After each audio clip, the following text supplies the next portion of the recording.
Discord. I'm a little sorry that I'm late. I've really been looking forward to this, but I had the chance to hang out with my girlfriend after she'd been working for all week long, so. Lame. Yeah. Breeder. We went to Mr. and Mrs. Krabs seafood boil. My fingers smell like fish. Damn breeders.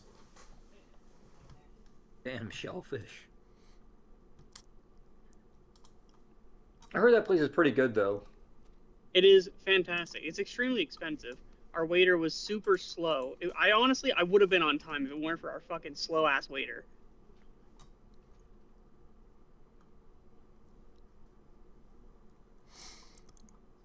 Okay. Am I rolling initiative? I noticed that the last thing that happened is that I'm about to get punched. I mean, was it you that was getting punched? I guess it is you. Yes. He was crying outside the door. I'm He's like in the fetal old position. hallway. I had supposedly rolled like a 13 on charisma for some reason. Was it charisma? It was supposed to be, oh no, yeah, it was Persuasion. a charisma. Persuasion, that's what it was. Yeah, because while they were talking and essentially interrogating the mask that was on Jerry too, this person came in and more or less you had to talk to them a little bit and be like, you know, who are you in this house that, you know, it at least looks like you possibly broke into. So you had a conversation there and were able to pass the save to where they didn't just start attacking you, but you also didn't really get high enough for them to not be on guard, so you kind of just barely passed that save. And then the reason I thought John got swung on last week was because he was the one who mentioned the shapeshifters that caused this person to just swing on you. Like, oh shit. Yeah, no, I think they were both inside the room, I think, at the end of the session, and I was the one standing out front. So they were like, Zeno, quick, show him the papers. We've got a warrant.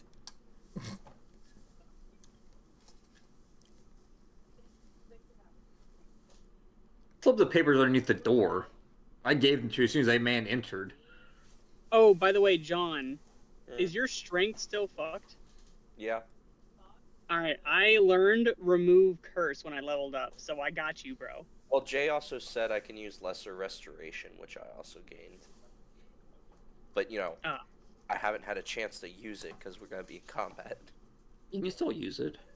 Yeah, we're behind a locked door right now. No, you're not. The door is open. Like, you were talking to them with an open door. Recording.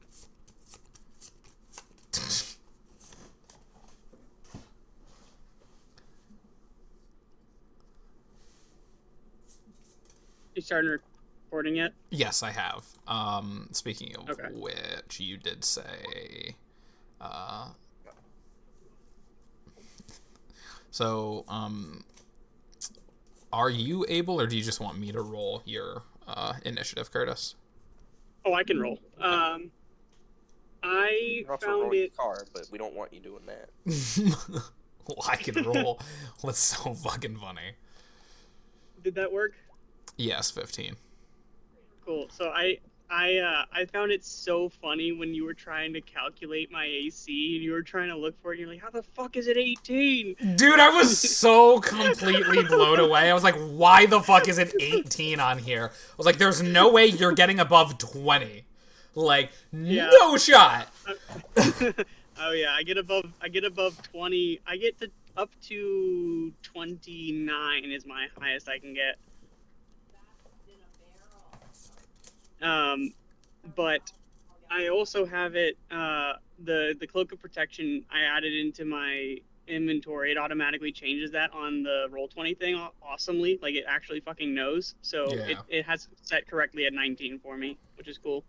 I wasn't sure how that was gonna work, because I was like, that is what it was based off of, and I didn't know if you would just be able to add to that, and then just like add a note or something that is essentially just like branded so that if you're trying to like sneak or like not really sneak but like infiltrate somewhere, you'll know that it kind of gives you away, kind of thing. Yeah. Wait, Adding what? note. It gives me away? Right, because it is like the ability is a cloak of protection, but it's branded with the King's Guard logo, so it is quite literally a cloak for the King's Guard. So if you were trying to say, I did actually put a note on there that it had the King's Guard symbol on it. I just completely forgot about it. Okay, good. Yeah, I did want to kind of confirm with you as well that you knew that. I did know. I did forget. That's the spirit. I will forget again. That's the spirit. Yeah, no, that's... Hey, man. That's D&D. I remember what I forgot. Yeah. That's the spirit of the fucking game. Yes. Yeah, so my ungodly amount of AC has prepared me mentally for you to give me as many saving throws as possible, because that's how you'll kill me. Let's not play that game. Let's not play that game. I am not good in the saving throws department. Except if you're close enough to me, once we hit level 6, you add my charisma modifier to your saves. Ooh, see, once we're done with this fight... It's +3 right now. Nice. Yeah, once we're done with this fight, boom, that's it. Because you just need this one fight and you're level 6, apparently. We just true? leveled up. No, I know. I was joking about... No, I know. I was just joking about what Nate was saying earlier. Oh, okay. Oh, yeah, I wasn't there for that. I was really confused. I was like, I love being high level, but damn, Jay, slow down a bit. We're going to be level 20 by Christmas. It's funny. I had the thought, I was like, I feel like I'm both going too fast and too slow, which is a wild thing. Yeah, it definitely feels... But I feel like the reason why it feels like we're going too slow is because we keep, like... Well, where we're not actually playing the game. That was like moments like this where we've been, air quotes, playing for 10, 15 minutes, and it's just been us bullshitting and starting initiative. Yeah, I'm good against illithids, though. I can pass an intelligence save with my eyes closed. Is there a visual component to intelligence saves? No, that's why I can close my eyes and not be at disadvantage. I can't believe I got a chuckle out of shot for that stupid joke, too. You better I've been keeping track of all these. All the laughs, so great.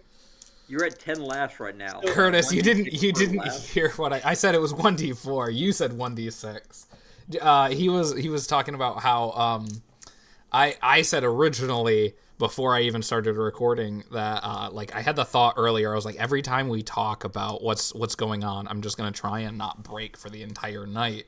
And I was telling them, and Nate called me a fucking liar. And I was like, no, I realized already that it's just such a bad idea. And he said something about taking 1d6 damage for every time I laugh to, I think it was this fight. And I said, you know what, every time I laugh, we can take 1d4 off the final boss. Didn't think he'd keep track. Oh my god. It's the boss already dead on the ground. Yeah, so I can roll for certain things, but I'm just not gonna start at phase 2. I'm not gonna be watching the chat super hard because I'm watching the road. So just let me ask, hey, does a whatever hit kind of thing. The road's on board, and it's gonna be there when you look up. Once I get to the interstate, it'll be a lot easier. Jesus Christ. I may lose signal though, so I'm sad. Yeah, there is that one stretch that's really bad for phones. But I might as well also begin with this short little thing I have prepared. Previously on our campaign, Vindex and Zeno took an even more odd Jerry to pick up some gifts from John Henry Adam, the dwarf who owns and operates King's Craft, the store responsible for arming the King's Guard and your sister guilds. Vin, having been there before, knew the man and was able to lead the party in as they were welcomed warmly. Jesus. Apparently that's a tongue twister. Vindex was able to note the presence of books about his construction and maintenance on the counter. From those books, John Henry was also able to help modify Vindex, allotting him an immunity to thunder damage, as Zeno was given his armor and weapons. I fucking knew I missed that somewhere. Whatever. Yeah, thunder is like sound and vibration. Yes, yeah, I missed. Like force, but not force. Yeah. As Zeno was given his armor and weapons, finally taking his first steps into becoming the guild head he was always meant to be. Afterward, the party went and introduced themselves to the Thieves Guild, where the leader, Blink 182, filled them in on the imposter sitting in on the palace prison, and Blink told them of Mycox, who discovered the imposter, and Mycox told them of Sarek's house, where the party went to investigate for clues. What? Are you laughing at the name? You Blink can't say told them Mycox about 4 Mycox. times. You can't say Mycox 4 times in a row and expect us to not laugh at Jen. No, the release first on your one face. was what got me because you messed up. Instead of saying Cox, you just said cock. So it's like, Blink told them about my cock. And I was trying to hold it back. That's why it took so long. Oh god, that's even better. I heard him trying to stay silent, and I was dying. I couldn't. And then he said Mycox 4 times in a row. It was like 3. All right, try it one more time. Go back. Go back! Alright, take 2. Action. Fuck. Blink told them of Mycox, who discovered the imposter, and Mycox told them of Sarek's home that the party went to investigate for clues. Arriving at the home, the players searched each of the rooms separately, Zeno in the study starting a fight with the pet mimics he finds.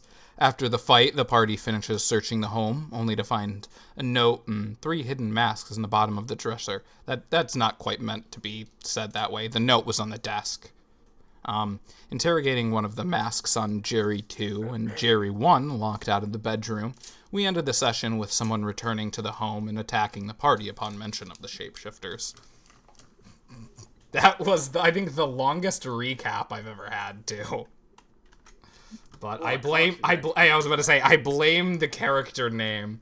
Glad I went with it. Adding endless amounts of joy. At least you didn't name the guy Blink Winky instead.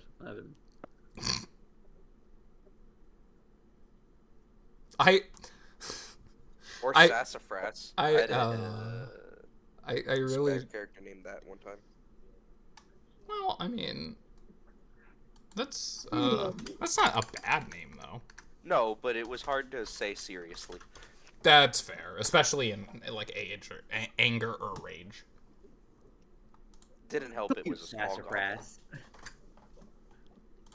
Oh, Jay, not like super relevant to the current time frame, but I think I've actually just decided that I'm not multi-classing. I'm just gonna embrace full wizard acting like a rogue. Cool. Because adding sneak attack damage dice to my wizard that's already trying to be martial is just like too useful. What do you mean too useful? Yes, that is the point of multi-class. Yeah, right. I was like, you're dealing big damage. Good. That's also part of the reason I gave you the silver weapons. Like, they're not going to be double damage against every enemy, but they are pretty useful against this kind of enemy. Yeah, I'm just gonna stick with getting to the higher level spell slots so I can cast big useless spells. That's funny. We'll see how you feel in a few levels, you know, in like 2027. I watched the Critical Role episode campaign 1 recently where Marisha finally got level 6 spell slots, and she's like, ooh, I've been wanting to use this one, and she turned like half the party into a cloud and then read the spell and realized the big mistake she had made.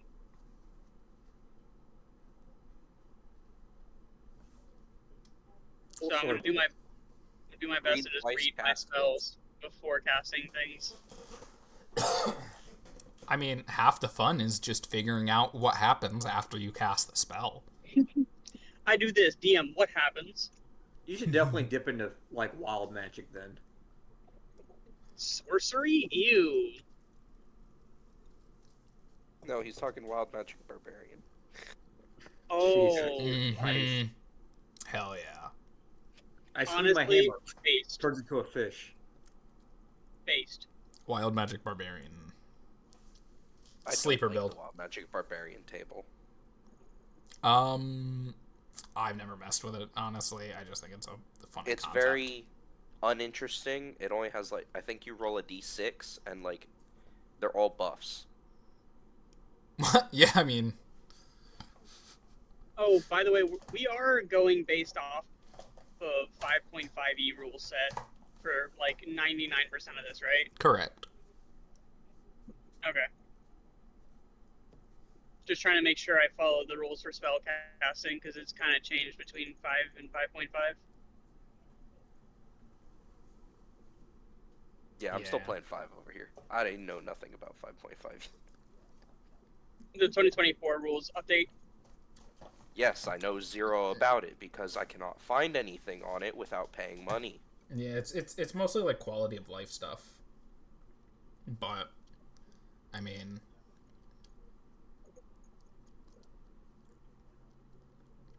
Back in my day, 5, we were happy with 5th edition. well, that makes a number of Counterspell. us. Did you say counterspell? Super difference. I'm supposed to be the robot.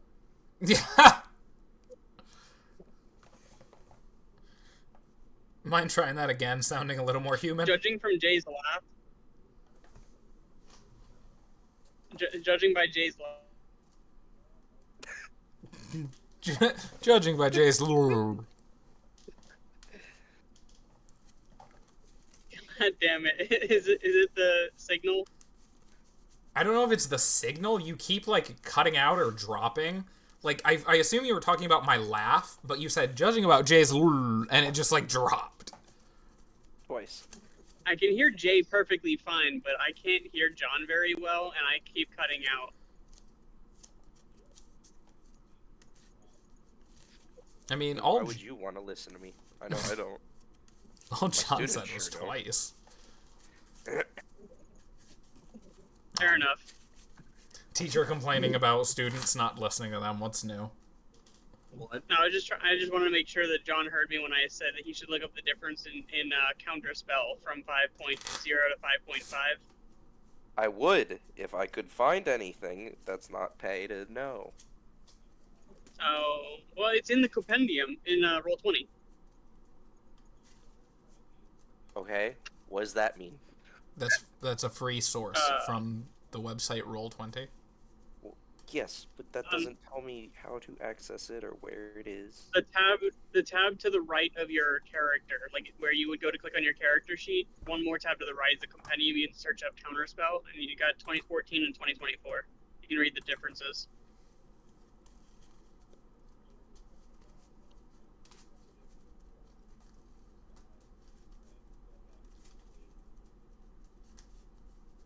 Anyway, we're in initiative. Yes. Curtis got swung Ew. on. Initiative order.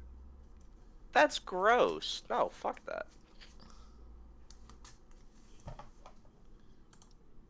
Hold on, what? Counter. Yeah, counterspell got super nerfed, so I did not take that spell. 60 feet. Attempt to interrupt, making a constitution failed save the spell with no effect. The spell was cast. I also believe with the 2024 rule set, if you successfully counter the spell, the slot is not wasted. If the spell was cast with a spell slot, the spell slot isn't expended. On a failed save, the spell dissipates with no effect, and the bonus action, or the action, bonus action, or reaction used to cast it is wasted. If the spell was cast with a spell slot, the slot isn't expended. So if it fails, it's not expended. Right. If you successfully counter it. Yeah. No, it's if your counter spell fails, you don't lose a spell slot. Oh, okay.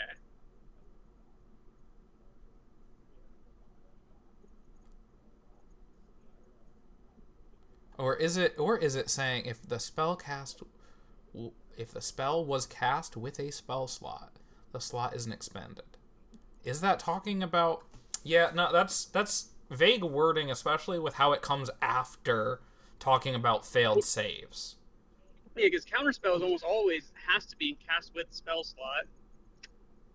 I thought that was which also means you can't counter So spell as on the same turn, like on your turn, that you cast a leveled spell, because you can't cast two spells that use spell slots. So I can't. It's a reaction anyway, though. I can't cast Fireball. He meant the same cycle, like turn cycle.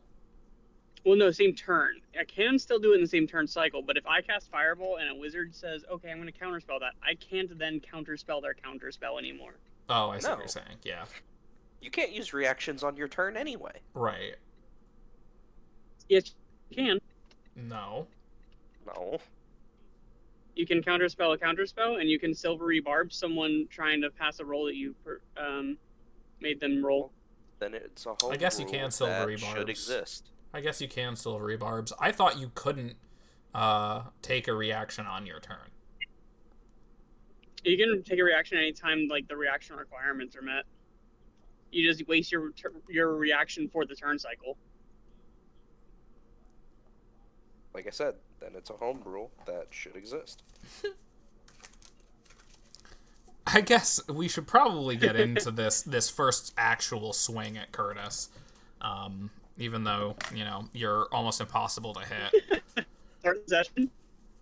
First attack of the session is... Yeah, all I need is... Nat 20. No, it is a 9. I want something that prevents crits from hitting me. What'd you say? Something about not critting, not hitting you? All I need is a magical item that prevents crits. That prevents non-crits from hitting you, I see.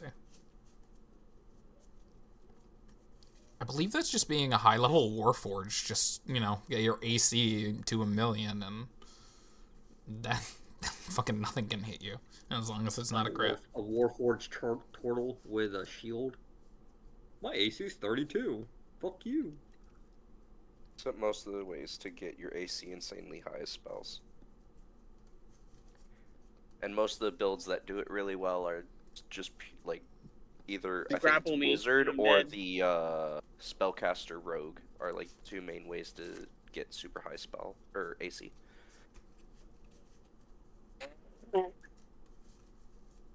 Anyway, Curtis is punched hard. He's swung at, but it is a miss. I will say everyone, including this person just kind of coming in, does not have their weapons out. I guess Curtis technically doesn't need weapons out if he's going to cast spells, but he probably won't.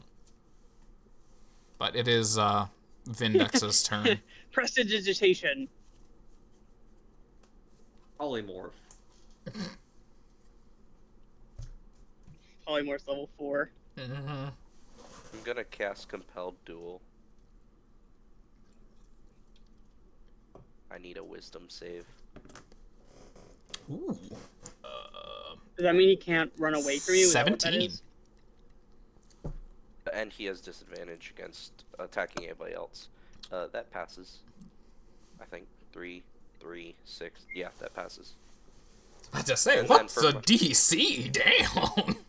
And then my action, the DC max is 14. The max DC we could have at this moment would be 16. 16? Because 5 plus 3 plus 8. Those are numbers. And then I will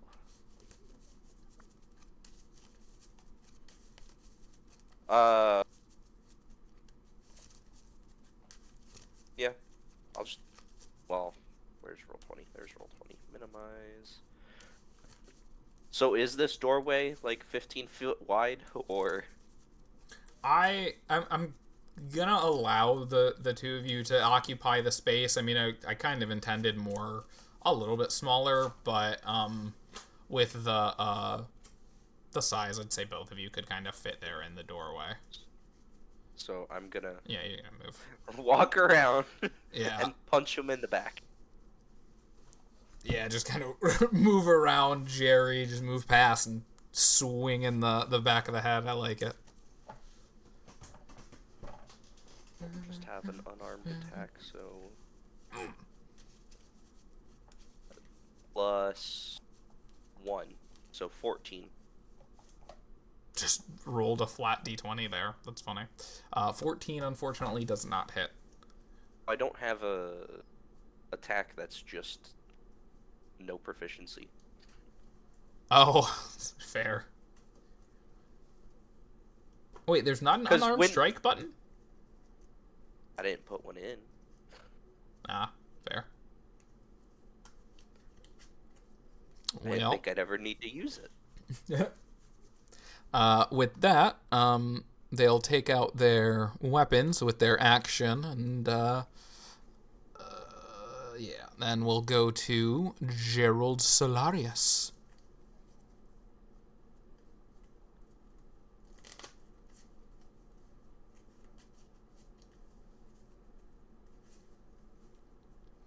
Are you still there, Curtis?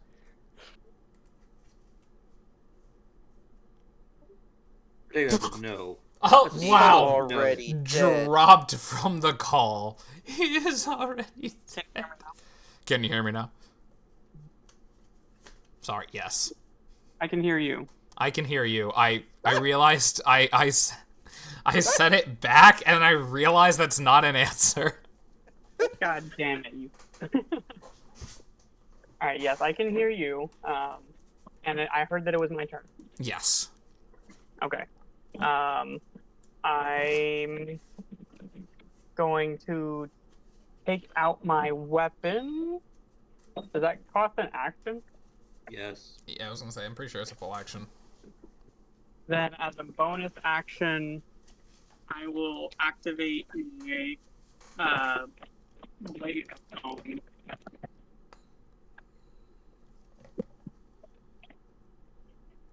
Activate what? Song of the Blade Singer. Hang on, let me Okay. do on the roll 20 thing. I can use it up to 3 times. Spells? Is it there? No, it's not spells.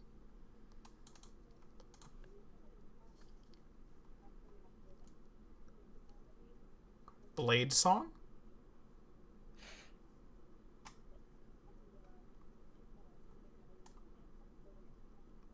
Oh, begin blade song. Is that it? Use a bonus action to start the blade song. No, I'm just looking in your character sheet.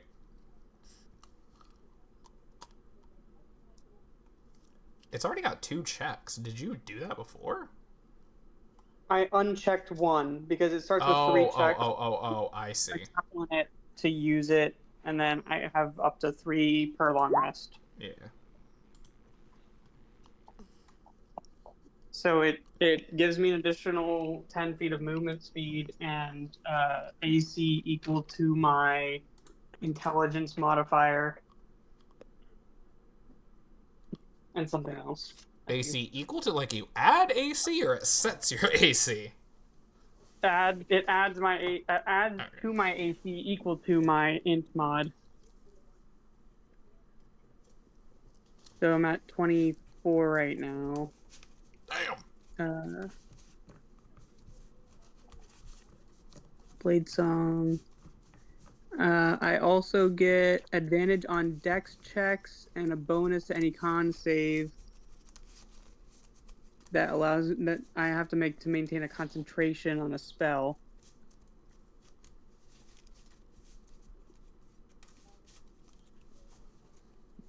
All right. Well, That'll be my turn. That's what I was about to say. I believe that's everything you can do. So we'll go to Z Yeah, now. my action bonus action. I guess I could do movement. Let me see where I am on the. No, I want to stay right there. Is the spot?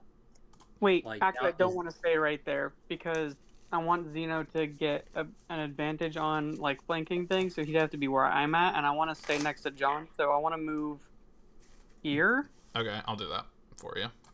Oh, I got it. Oh, I already did on my screen at least. I don't know. I think I got it. Yeah, I can move. Okay. We're good. So I move. I'll move right there. Yep. Then. Just surround them. To be fair, if you go in the space to, or while looking at the screen, his right, my ability affects both of you, so I can reduce damage to both of you, and you still get advantage since I'm not going to be hitting much anyway. You mean like if in the Zeno doorway? went Yeah. here? Yeah. Can he do that? Yeah. The doorway's a little. We'll say that's fine. Okay. I'm going to attack him now. Yup.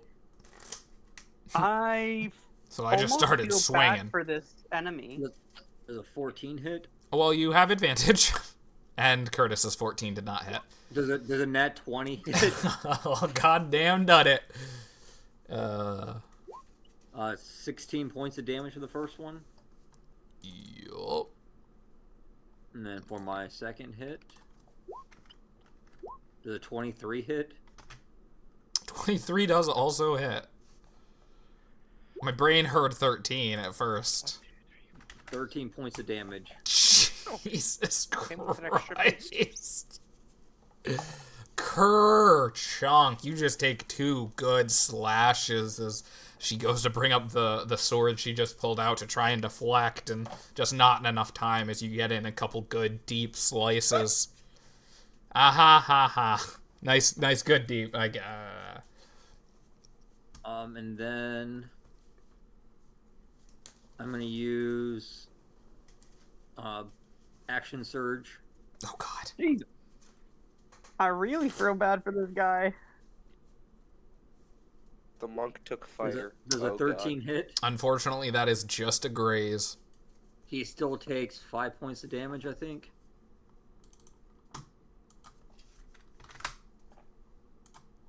My loneliness is killing me. Did I not? I did It's not. my strength. Is it my strength proficiency? I think yeah, strength.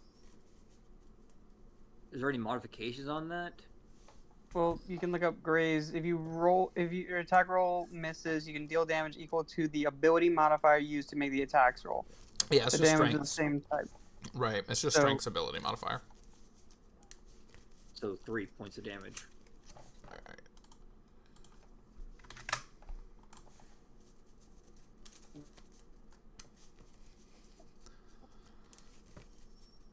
Alright, well, Wait, I'm you afraid- action surged, yeah, right? Yep. And he took the attack action, so he still has one more attack. I used 2 attacks and action surge. Is it 2 attacks? Yeah, I thought it was just the one attack, because the other one was the bonus action, right? Or is... No, So as a you get fighter your fifth full level, action. when you take the attack action, you get 2 attacks. Crazy. Oh. I attack again. Yep. And when he turns 11th level fighter, he gets 3 per action. Does 22 hit? It sure does. 12 points of damage?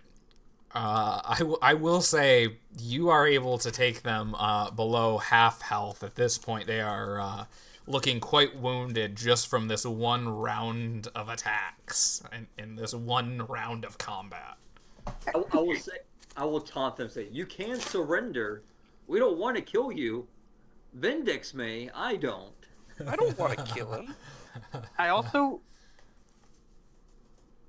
Wait, you dealt 8 damage on your crit? No, 8 Is that what damage it's was... no. Yeah, it was 8 doubled because he didn't hit crit damage, he just hit damage.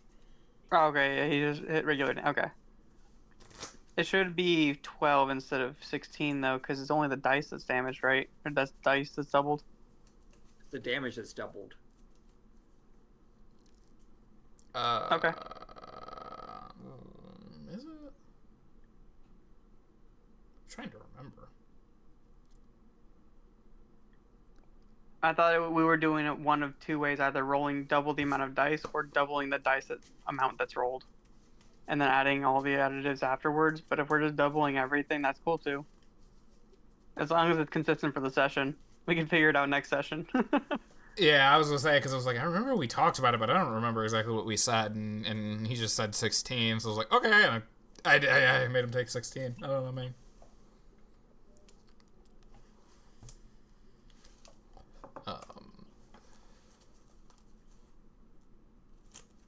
You know, I'm pretty sure that's how I doubled the damage too. Was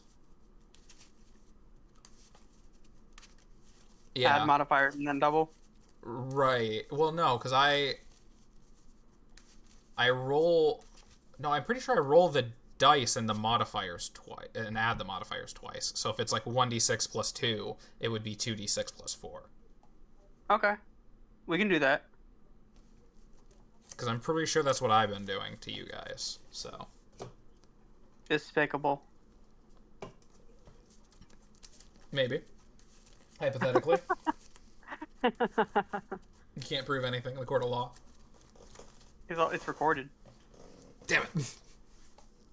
Also, don't know how to roll with crit, so. I haven't been looking at the chat. I just looked over and saw you trying to figure it out. There is one, when you roll a crit, it says crit damage next to it. So if you go back up. At the very bottom, you can see you rolled glaive damage, glaive crit damage, glaive crit damage. And the glaive crit damage is 2d10 plus 4 instead of 2d10 plus 8. What? Oh, yeah, I see what you're saying. Plus 4 instead of plus 8. Yeah. That's how I've been doing it. It's just hitting the crit damage, so it doubles the dice.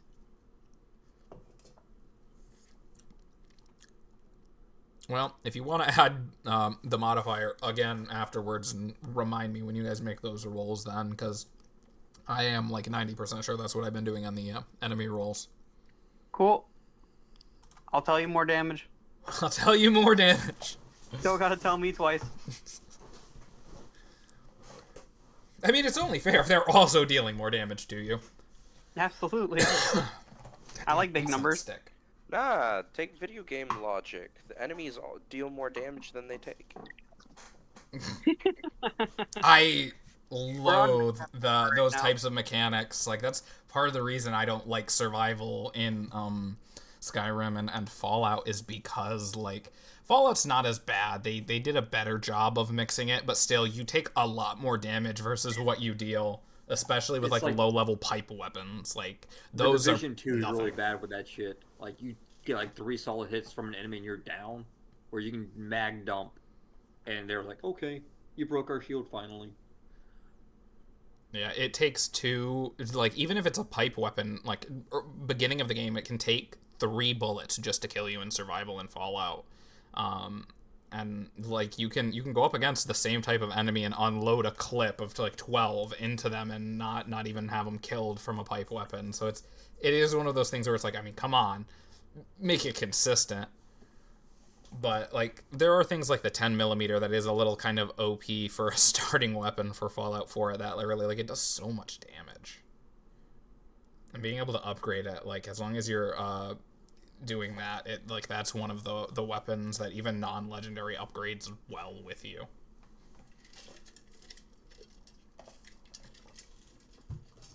Anyways, I'm rambling, and now it is Vindex's turn. Malcolm, punch!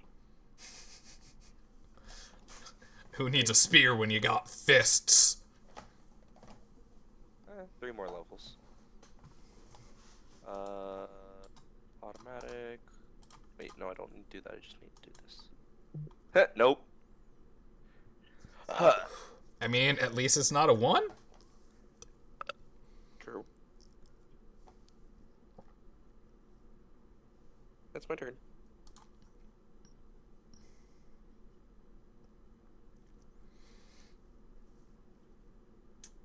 Now it's mine. You can surrender. Oh shit. Yeah, right. I'm like... That's another laugh. I'm marking it down. It was more an exasperated sigh, but I'll take it. I don't know what to do.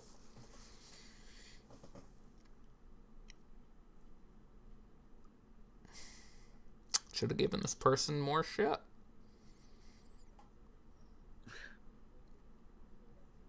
I mean, I didn't plan for this, but I honestly, I think the only thing, a lair action, the only thing she can do is put up her hands and drop the sword onto the ground with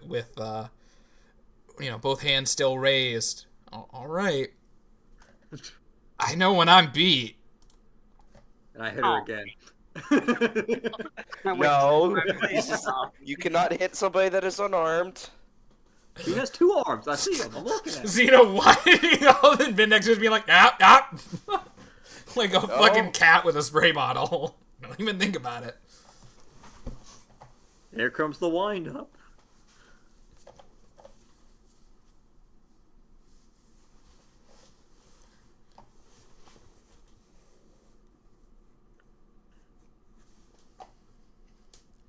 Well, that was very reasonable of you to surrender like that.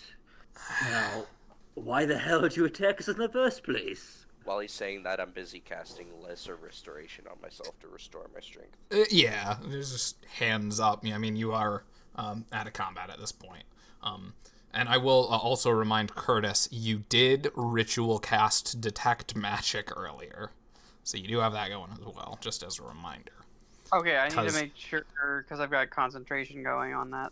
I was about to say, I was like, I don't think anything's messed with it. You essentially just cast it as far as game time goes as well. It was maybe 5 minutes ago.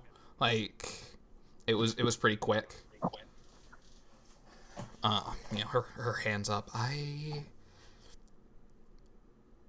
refuse to answer. I just smile. With the rope I have.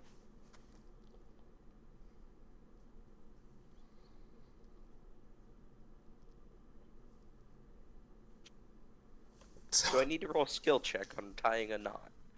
I'm not gonna make you know. You were able to tie down Jerry too pretty good. So I think binding her hands so that she can't escape should be pretty good. Vindex, pretty you're easy, using not good. knot. That's my favorite. So pick up her weapon. It is just a generic longsword. Oh, I'm gonna turn it in when we get to the jail. I didn't know. I figured I might as well mention it just in case. But yeah. Before we turn her into the jail, should we maybe take her to the Thieves Guild first? This is one of the companions' houses that we are all investigating on their behest. And if all the guilds work together with the kingdom anyway, it may save us a trip. Agree we should mention it to them, but we probably should get her in jail and then tell them. Less risk of them probably escaping. But what if they kill her in jail? The other shapeshifter's still alive. How do you know she's a shapeshifter? Well, that also brings up a good question. Are you going to take them to the, essentially Gen Pop, normal jail that's in the town, or the palace jail? No, straight to Azkaban. Straight to Azkaban. The Dementors. I was meaning wherever the other one was. Okay, because I wasn't sure, and I had that thought, but when you mentioned that, I figured I should just confirm and clarify that. Because it is, too, the crazy guy you had before, you put in the normal jail. And then you went to the actual palace, and he showed you the smaller jail cell under there where they have I think it's 9 cells or something.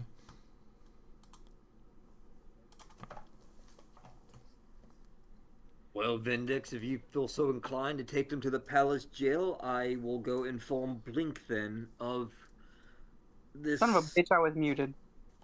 Hey, it didn't happen last session though. I get a pass. I haven't ever used this shit before.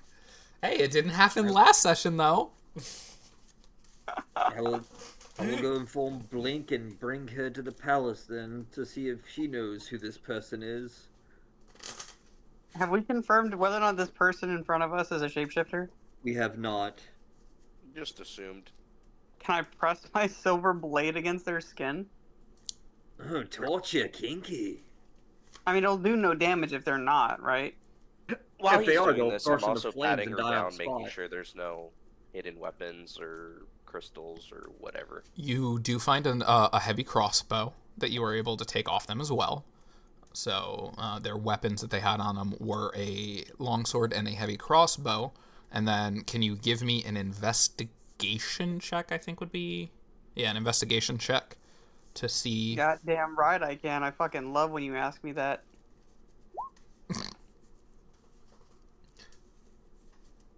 Damn. I'm the one doing the pat down, yet Curtis finds shit. I'll say you both passed, but with Curtis's 26, you do notice also they have a short sword on their waist that you kind of tucked in that you didn't notice that you grab. And as you're grabbing that, Curtis mentions that there's a note sticking out of their pocket that you're able to find as well and take. I read the note. Yeah, I was gonna say, here, I can't read this.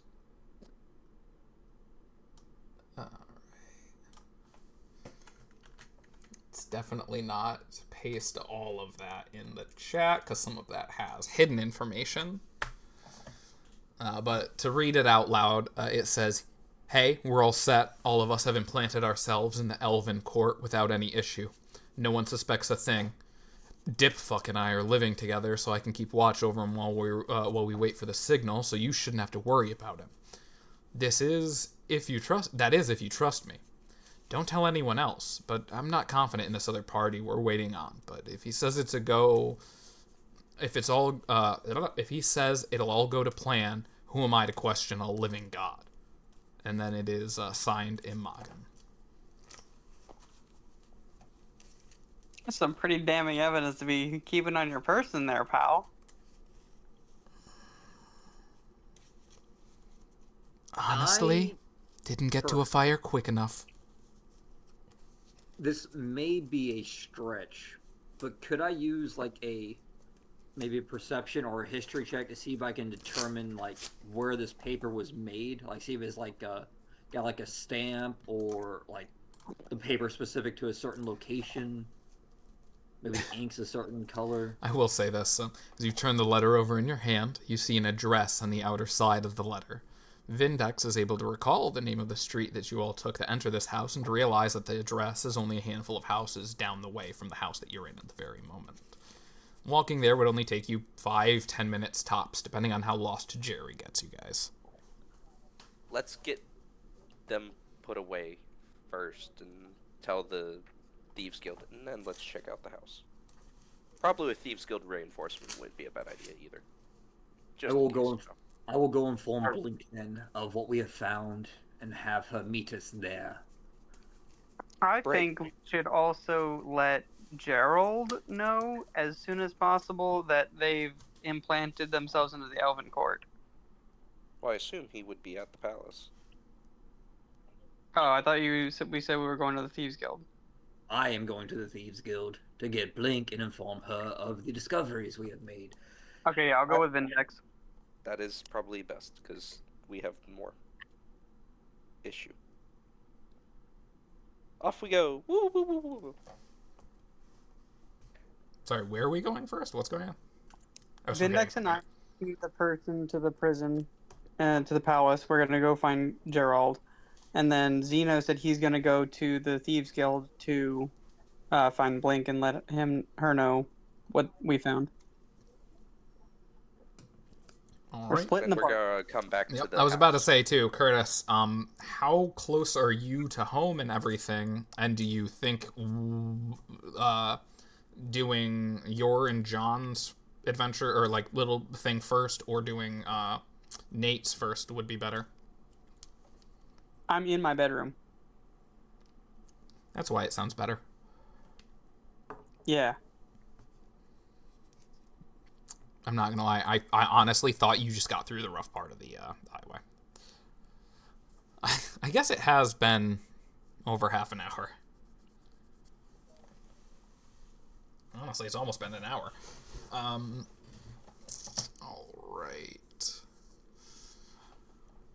I thought you were talking about how close am I to Mage's Spire, because when you said my home, I was fully locked in on role playing.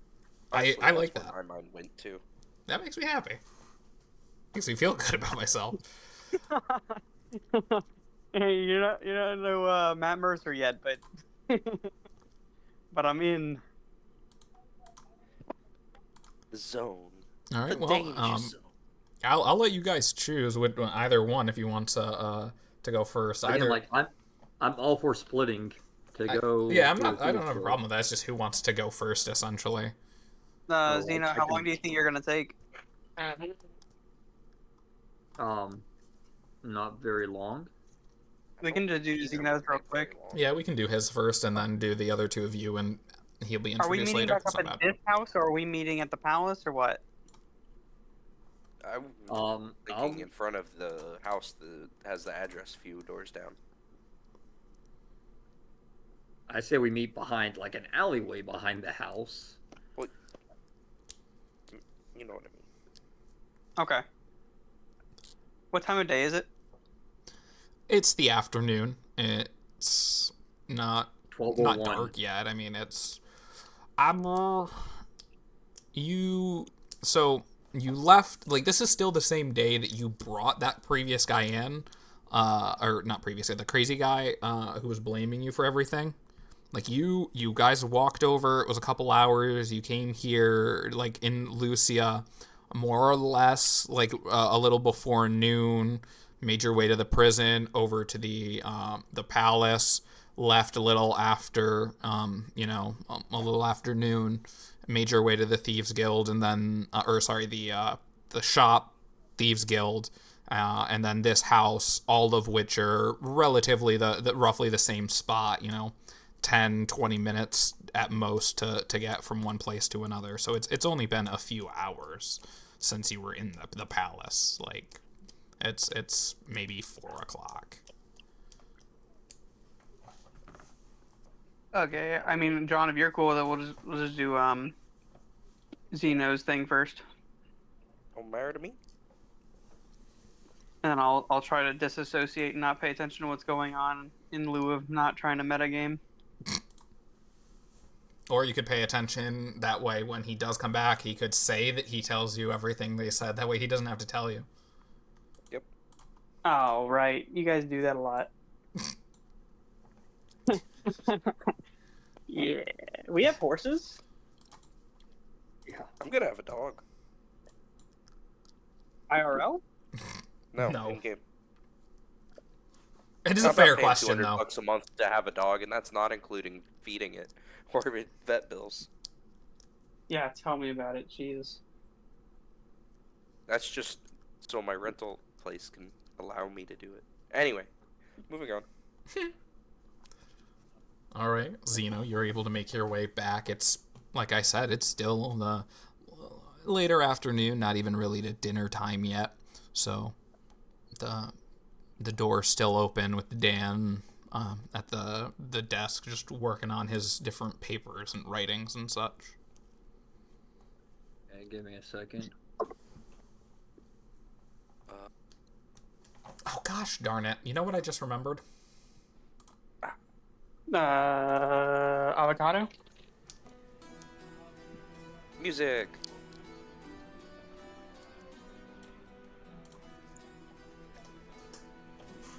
Just remembered that because I was mentally complaining about Britney Spears in my mind. It won't leave, and it's killing me. Sorry. It's not your fault. It's been like this all day. No. I should probably just listen to the song. What's going on? Did I miss something? Yeah, I've had Britney Spears stuck in my head, and I was singing it before you joined. Well, actually, John and I both were singing it. And then we talked about robots.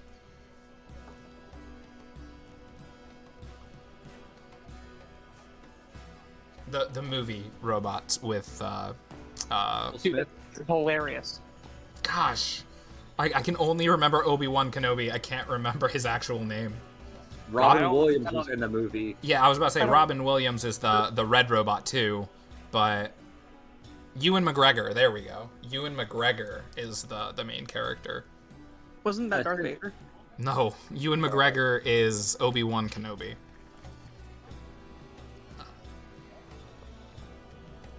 You're thinking Hayden Christensen.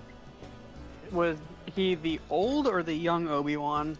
He was the young Obi-Wan. Ewan McGregor is the young Obi-Wan, and Hayden Christensen is the young Darth Vader. Was he also the young animated Obi-Wan? Anakin Skywalker. I don't think... Was he? Yes.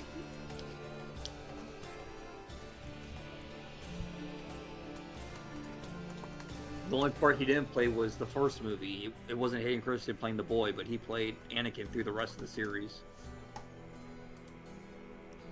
Because I thought they had different voice actors in the cartoon, though.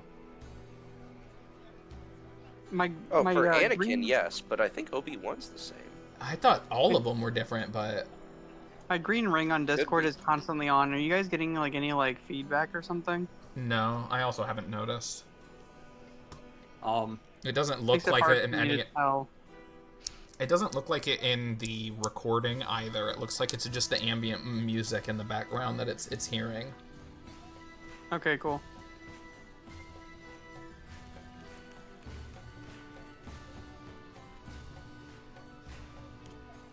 Yeah, no, Obi-Wan Kenobi was played by James Arnold Taylor in the Clone Wars. Sorry, like, that I caused such a thing. Any reason why this person's got a red circle and the other people have silver circles? Which person? Where are we? No, we're at the Thieves Guild. can we turn the sound Dan, down I just see a little bit?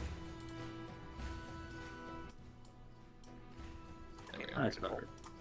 Is that something we're not supposed to see, or is that just like It's like just a the color. coincidence? I don't know why it's a different color. That is interesting. It doesn't... Yeah, I'm like, that's not an option. That's just part of it, right? That's really interesting. Yeah, you want to read the message I sent you in Discord? If I can find my Discord.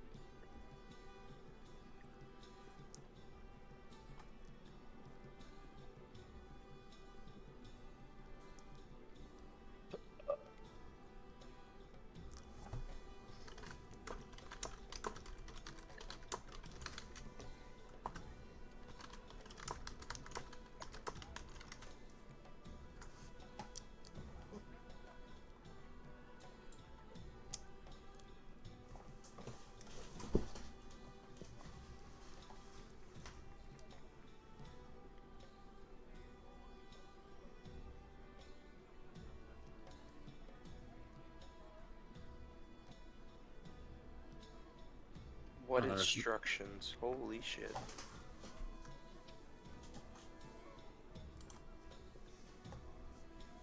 Did Luke? Oh no, I just moved up. I see. Never mind. John, what's your max HP? 55. Dang. And I've rolled back like every hit die too. Oof. Do you know what's yours? 50, well, 49, but 50's a rounder number.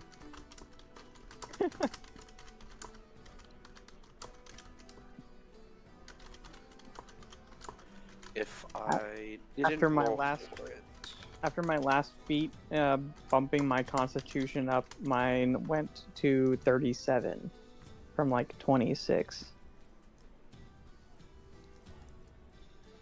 plus 4 times 4 or 5 is 20. 30. I guess it hasn't been too bad. I've gotten 25 off the roll, or 4 rolls, 25. Yeah, that's actually not too bad then. I guess the past 2 levels were bad. The first few were good.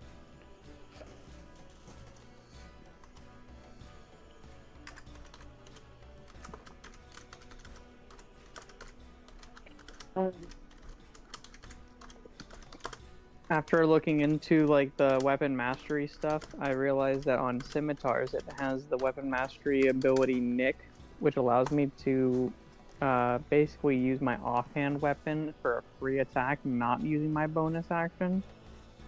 So if you've got like a main and a scimitar and you're off, it can just essentially be a free action?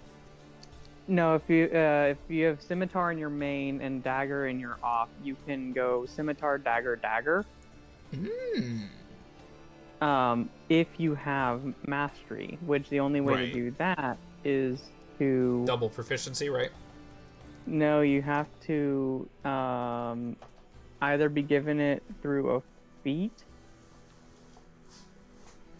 or through a class feature. And only specific martial classes can get it. So like paladin, fighter, ranger, I think. But like neither wizard or rogue could even get it. And I'm like, yeah, I'm not trying to multi-class into fighter for action surge and weapon masteries. I'm not trying to go that min-maxed on my battle useless wizard. The whole joke. That's like basically why I decided like, yeah, I'm just gonna stick full wizard because I'm not trying to like. I'm trying to make a martial character too bad. Yeah, I had a feeling that's why you did that too. I can't even take 2-weapon fighting style because fighting style is a prerequisite for the feat, and I don't have a fighting style because I don't have a martial class. Yes, at the Thieves Guild, I asked the receptionist if Blink is available. Oh, yeah. Here, let me go see if she's got anybody in there, or if you're free to let in. And he goes and walks over to the door and pops his head in again, just like he did last time. There's a brief conversation between the two. You're not quite able to overhear as he kind of opens the door a bit more and walks back towards his desk. Yeah, here, she said that you can go right in and speak with her. Thank you, I appreciate it. He nods and goes back to his writings as she stands up from her desk as you walk in. Hello, this good afternoon, Blink. How are you? I'm doing well. Just getting some paperwork finished. What were you able to find at the house? Oh, quite a bit, actually. It was quite a encounter.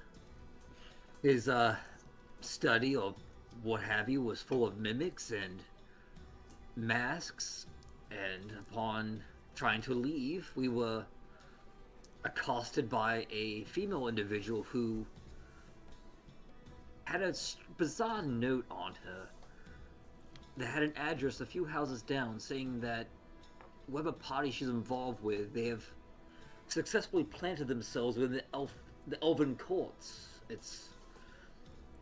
I don't know what the play is, but I feel like this shapeshifter business runs deeper, if it is the shapeshifters. You can see this news just kind of makes her face fall. Well, this is serious. And obviously it's affecting even more than we realized.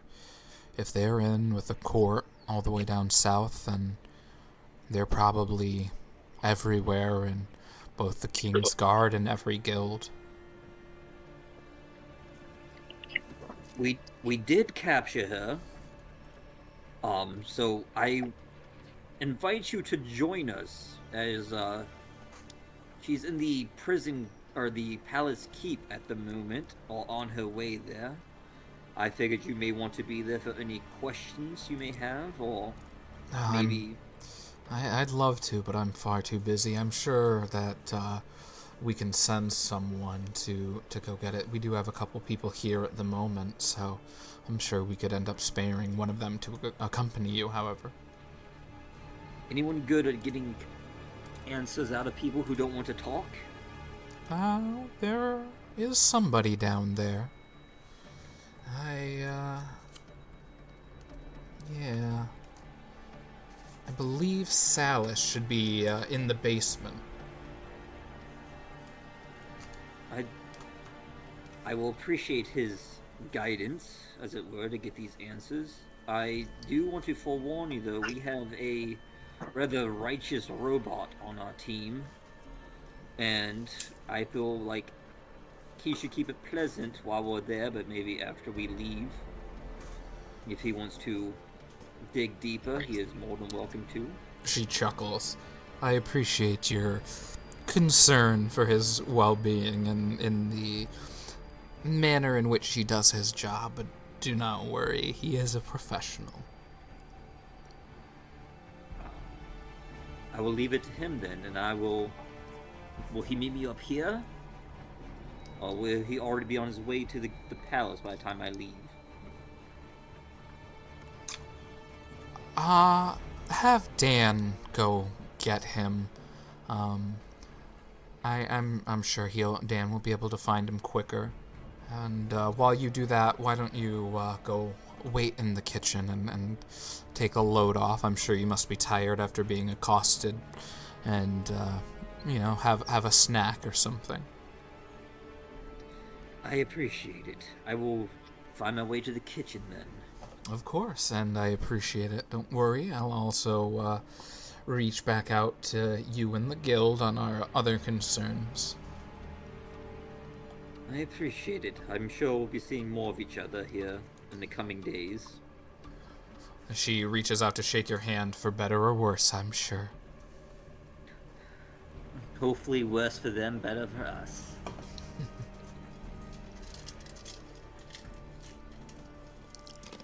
And you're able to have Dan go and get this person, and this halfling comes up the stairs alongside Dan, who introduces himself. Hey, I'm Salis. Nice to meet you. Nice to meet you too, Salis. I've always liked a man who can get answers. Oh, I can get a lot of things, not just answers. I'm your guy for anything you need.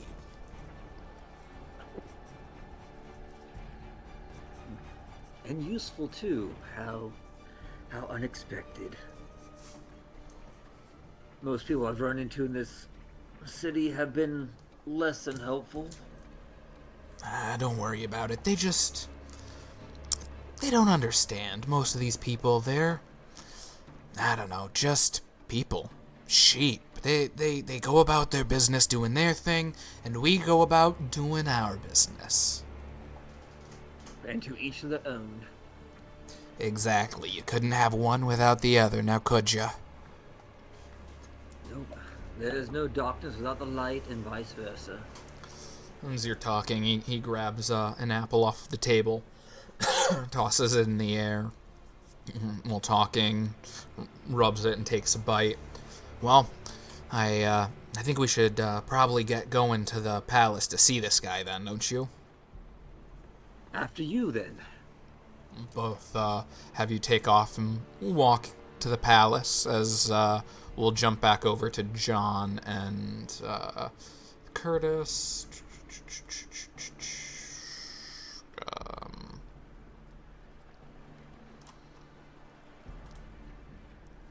I guess we'll just move here for now.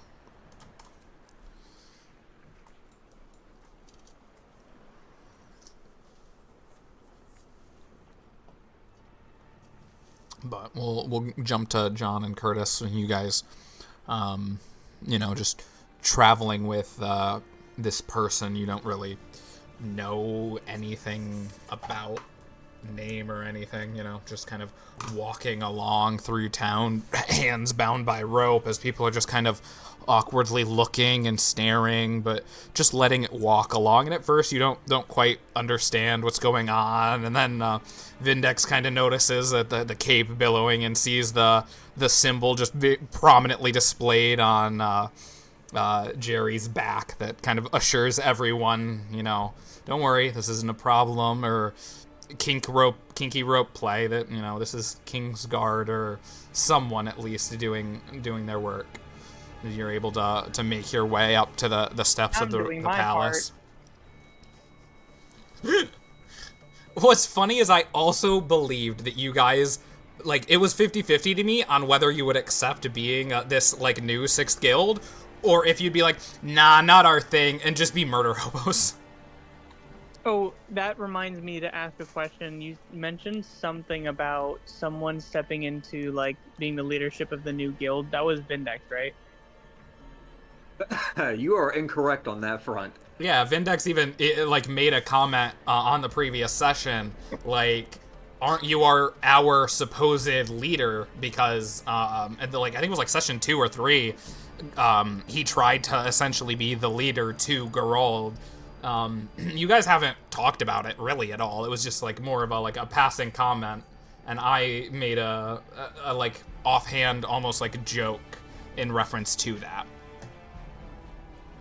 But there is Zeno's our leader. Yeah, I was gonna say there is no like official real leader, but Zeno more or less like commented about him being the leader of the group, and Vindex made a comment on it in the previous session, which is why I thought it would be funny to put it in. Oh, okay, yeah, cool. A lot of responsibility comes with that. You can have it. Here for advice, brother. And don't worry, you weren't the even in the running. Yeah, I love that. Don't worry, you weren't in the running. But Jerry too was. Yeah, right? Jerry, Nice you got the bronze better medal. shot. A good noodle star. We just need somebody to sit at the desk. It's like Nobody those said he had mayors to that be are alive. cats. It's the horses. Came in 4th place in a 3-person race. No, you came in 5th. The horses were 4th. No, we're 4th. We have horses. There? I hate that actually got me to laugh, too. You're up to 15 giggles this session, just to keep you on your toes. That's at most 60 damage. That's an above average 8th level fireball. It's not nothing, yeah.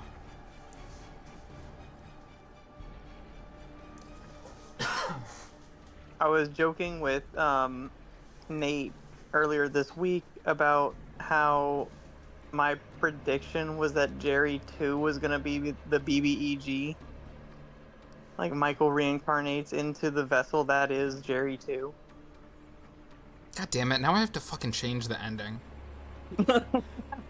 I was worried about telling you because I wanted it to happen. I will say, I've had a lot of like different things and ideas with Jerry too. I'm sure at some point I even had the thought, you know, could Jerry 2 be like an enemy or a BBEG, but not more than just like as a chuckle to myself. I mean, if you really want Jerry 2 to become a bag man and just, you know, live inside your bag and end up being an enemy, we can do that, but you'll never know. Fair enough. I'm assuming it wasn't stated, but we did put Jerry 2 back in the bag. I have him with me. Yes. I did assume that you were able to... He's not just sitting on a chair in that room anymore. Yeah. He's still tied up. Well, I don't know. John was using some of the rope. I mean, there was a lot of rope to go around. Maybe you guys are the fucking kinky ones. Yeah. Anyways, but, no, I just assumed you guys took your rope and, Jerry 2 doll back and were able to get out of there. I don't think you needed to verbalize that before leaving. You are, at this point, you know, coming right up to the steps of the royal palace with this prisoner bound in rope. Is there a guard posted out front, or are we just walking in? Yes, there is. No, there is a guard out front. Okay, we found another suspect, if you know what I mean. We need to take these down with the other one. This is highly unusual. And he has a spear that he just readies and kind of points generally in your three direction. Goddamn right, it's unusual. We just started having all this shit happening, and I've already found 2 of them. 2 of what?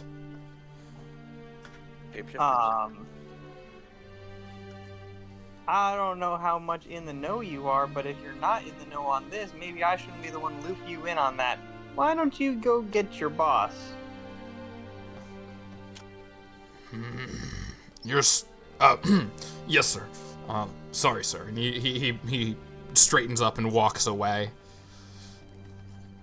You stand out there for just a couple minutes as eventually a few guards come out, and Garol is with them, following behind the 3 guards. Well, I see you guys got yourself a friend. Yeah, he's a wild one. I think we should put him in a holding isn't cell.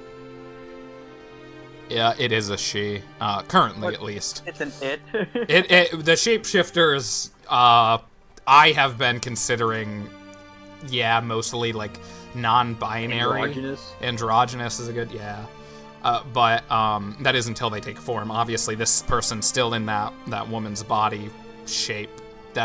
All of that sounded wrong. Anyways.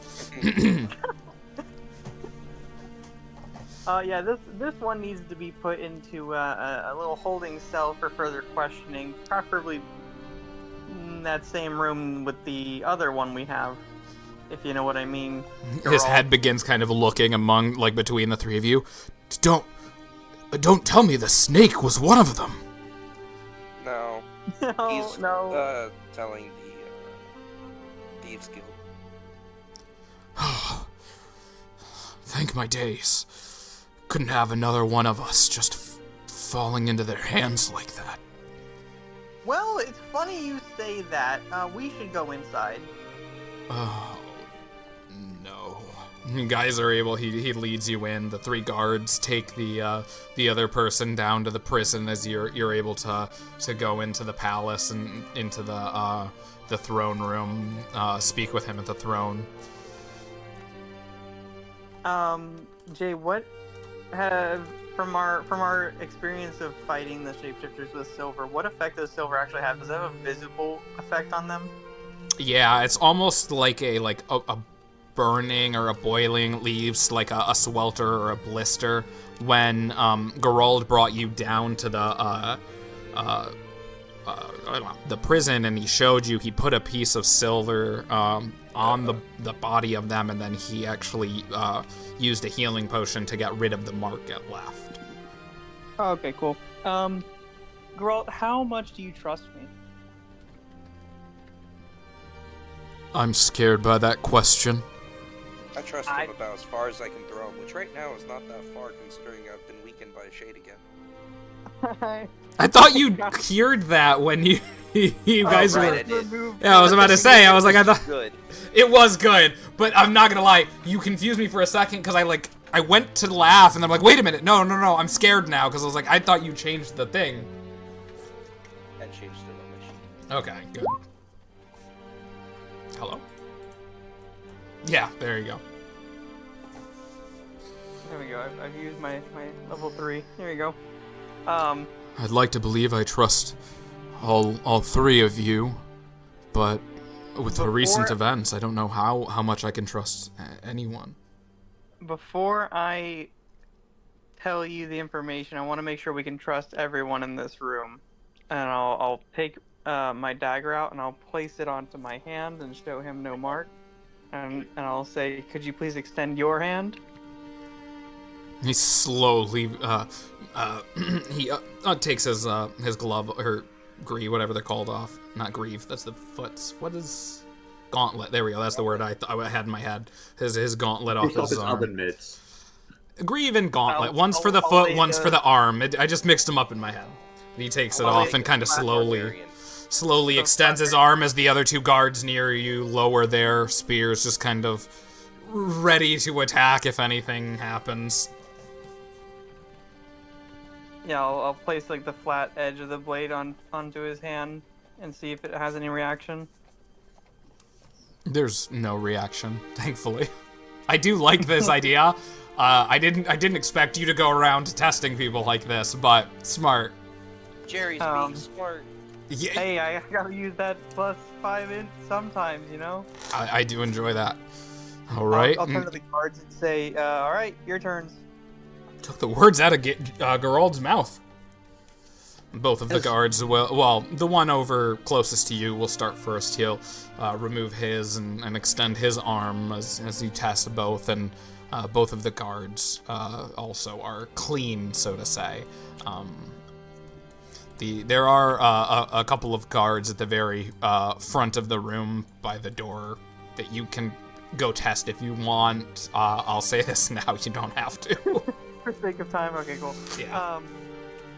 I don't know who all girl you want in the know on this, so I've already transcribed the note that we received into like a book, so I've got a copy of it. But I'll hand him the note that we got off the.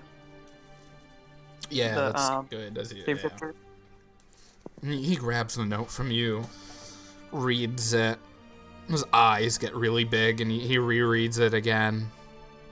Son of a bitch. He flips it over. This address is in town. And he looks up. Have you gone here? Not yet. We're meeting Xeno later. Good, good. My mother's house.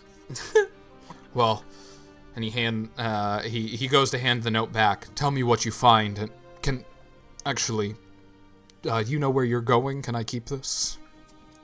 Yeah, you're welcome to hold on to that. I've got copies.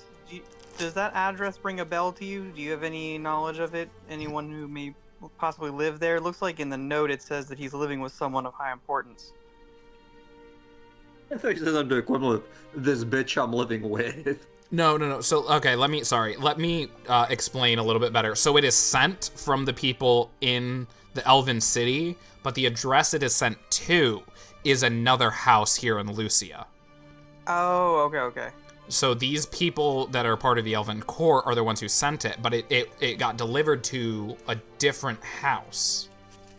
And the house that it was sent to is where this shapeshifter was from, so we assume that there's a house of shapeshifters here in Lucia that received the message from the Elven Court. Exactly. Understood now. I realized from that conversation that it wasn't as clear, so. Gotcha. That makes more sense. Thanks, Geralt.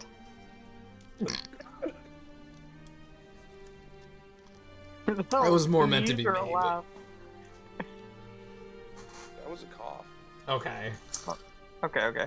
I also thought it was a laugh, so I don't blame you thinking that. God, I hate these As they're having, I guess, this conversation, I would like to ask Salus's advice on a special, I guess, detection for shapeshifters. I mean, silver's the only thing that we've been able to find out recently. Right. Do you have maybe an alchemist that could maybe powder a bunch of silver into a dust? That way, if we, say, put it in a smoke grenade or something of the sort, something to cause it to spread, we could see exactly who the shapeshifters are without having to stab them with silver, despite how much fun that would be. That's a pretty damn good idea.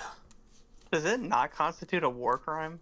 Fucking, I mean, it might in our world, but yeah, I was about to say, like, fucking, there is 0 war crimes where you are. I hate to say that, and that's probably gonna get me in trouble later in the campaign.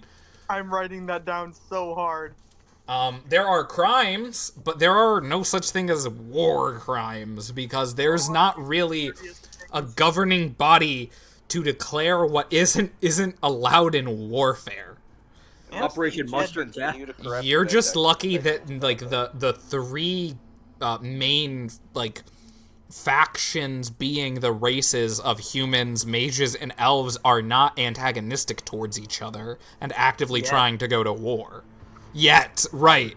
This very well could end that way. That is one of the possibilities. You guys have been alright. I don't think you're gonna end that way, but who knows? Jerry is a wild card. Operation Silver Gas is a go. Take a step into my shower. I'll tell you that we've got some people that can definitely get some silver, and I know a couple people that can definitely make it a high explosive airborne problem for these bastards. What would be the logistical climb to, say, put something of a chimney in the corners of the kingdom that would coat this whole area? I mean, if you guys... everybody in the city. No, I understand exactly what he's trying to do. I know what he's trying to do. If you guys... That's fair, right. He's not being subtle about it. Hey, it's alkaloidal silver. It'll cure everything. It's magical silver. It's useful. It's like Goldschlager. As much as I hate it... create a cancer that's even worse. God. Silver does not cause cancer. There's no studies that prove this. No, just heavy metal poisoning. Yeah, I was like, unfortunately, heavy metal poisoning, which kills me that my mom actually fucking takes alkaloidal silver. Like, I'm waiting for it, you know? I don't get it. Anyways, yes, you are able to have a conversation with him as you're more or less closing the distance to the palace, talking about silver bombs to infect this city.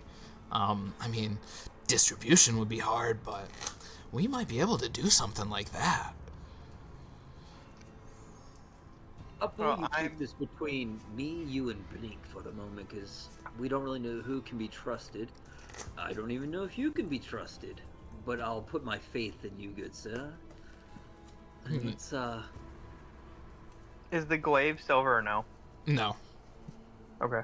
He only had John Henry only had time to make the 2 silver daggers since the guy was captured this morning. Nice. Okay. I'll tell Geralt that we're on our way to the house now. Was there anything else that he wanted to update us on?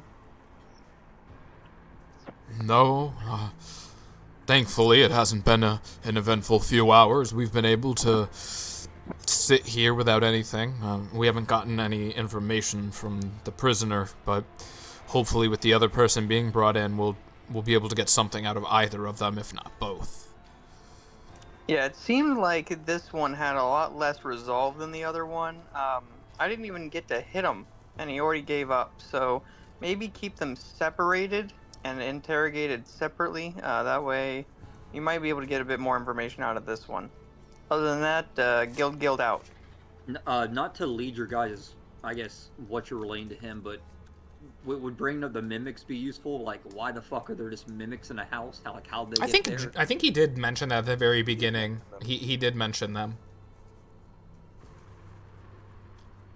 Jerry didn't. I forgot about them. Oh, so I could have swore someone said something to Geralt about the mimics. Like, we got this note in the house after a fight with the mimics, but maybe that's what it was.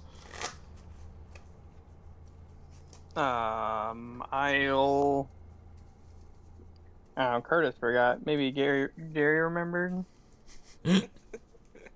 Jerry can remember what happened at the house and tell him if you want. I don't think that requires that 16 intelligence check, Curtis. Yeah, I think Jerry remembered. I think it's fine for him. It's not too metagame for him to remind you what your character knows and to say that. I think that's fine. Yeah, so we went to investigate the house and we found 3 Yes. mimics. Yes. And shades.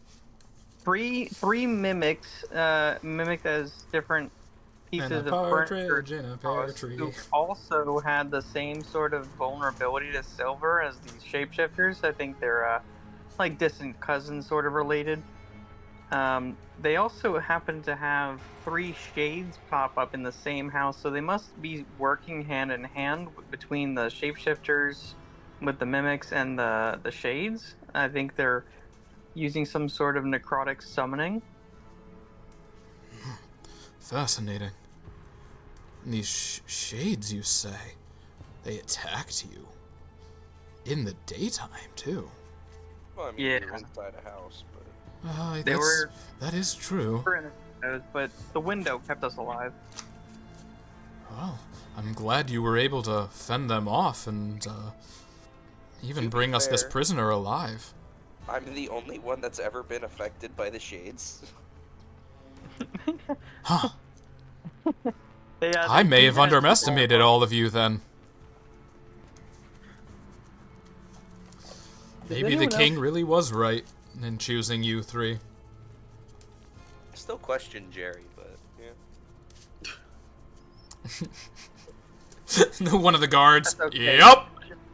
Jerry, questions, Jerry. That's the nature of having a 20-inch. Yeah, that's fucking fair. What is my existence? Jerry questions Jerry a little bit differently than you question him, but he definitely questions him. Fair. Fucking sitting there at camp at night, staring at Jerry too. What is Jerry? Are you Jerry too? As you guys are finishing up this conversation, Salus and Zeno are kind of making their way up as you guys are about to leave and end the conversation with Grold. I wave and smile at Geralt. Ah, glad to see you are not one of them. I mean, glad to see you again. My bad. I'm so sorry. Well, it hasn't been tested yet. Zeno, hold out your hand. I hold out my hand. I'll take the silver dagger and press it to his hand. I scream. I was just about to say, what happens? I scream and pulled back my hand. That was cool.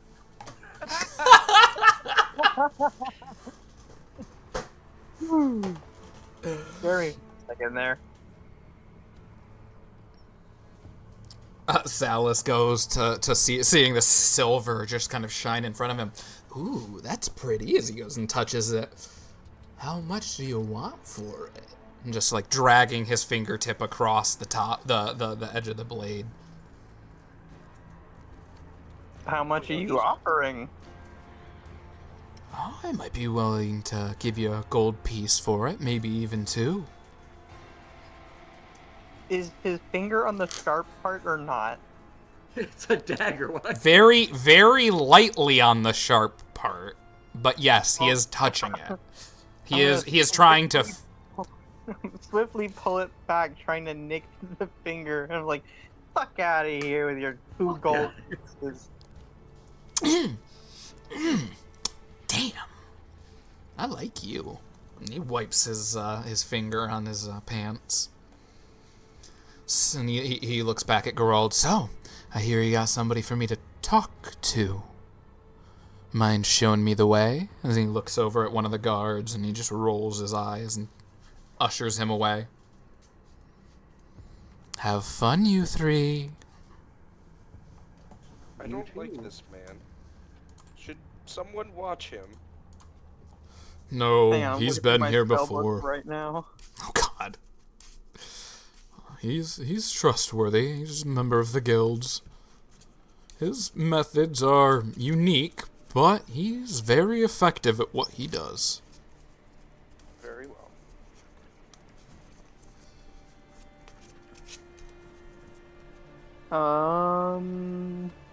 If I stay within 100 feet of the room he's in, I could put a spider familiar in there and watch. Well, we're going to the other house, so I Bro, think that's conveniently within 100 feet. I was also about to say, this room is so big. Like, by the time he's out of the next room he's in, he's too far apart with how big this fucking palace is.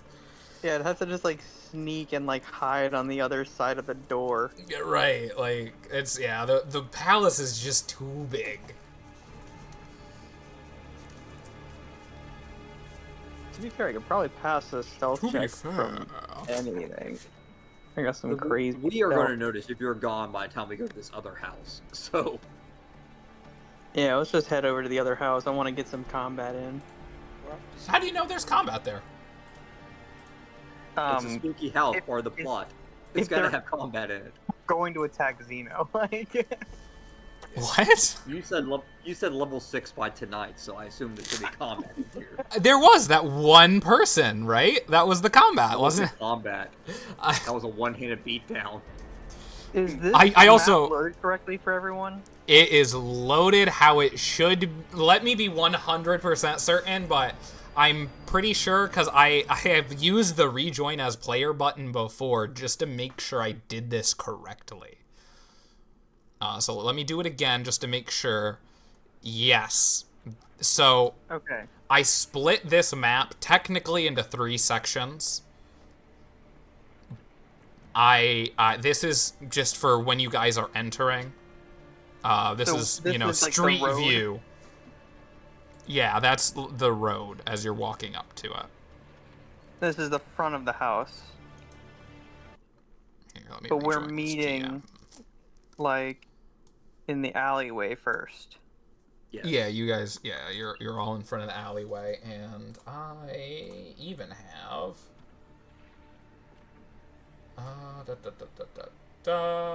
Here we are. Walking down the street as the sun begins to set beyond the city wall, creating a golden glow shining over you from behind as you approach the address on the letter. A nice large home with, it looks like a second-story level that you spot a figure in the window upstairs as a woman stands outside the front door, closing it behind her. Approaching her, you take note of her cheery demeanor. It seems like she's humming a tune with her back to you, showing only her long brown hair and matching cloak. Let me just real quick put her on the layer.